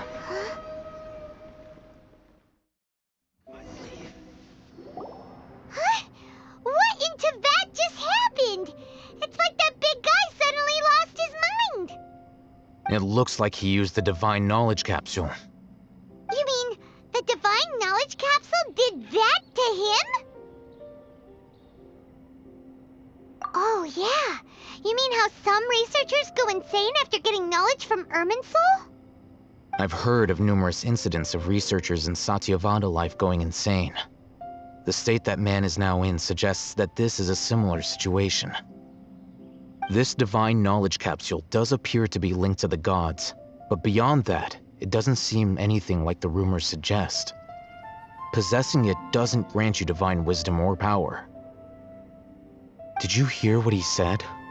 World, forget me. What could that possibly mean?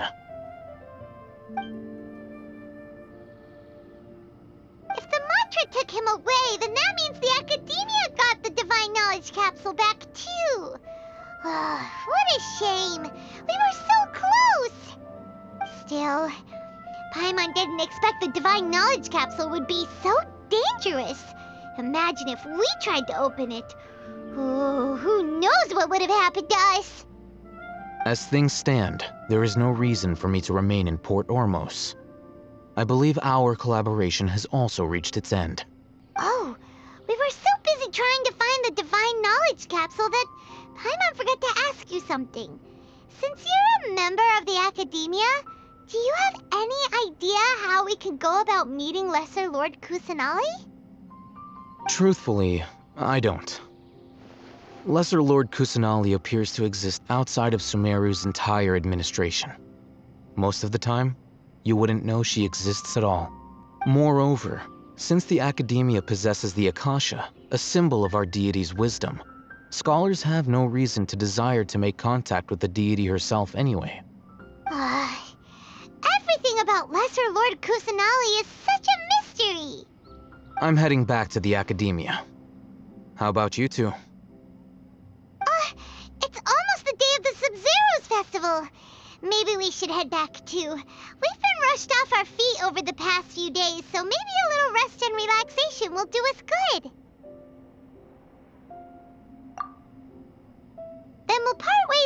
Hatham.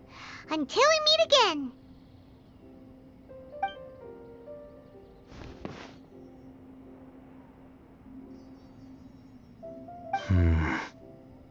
Now, do I deal with this thing first?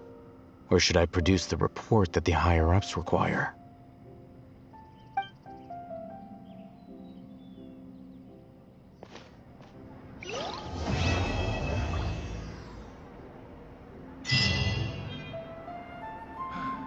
Enough work for today.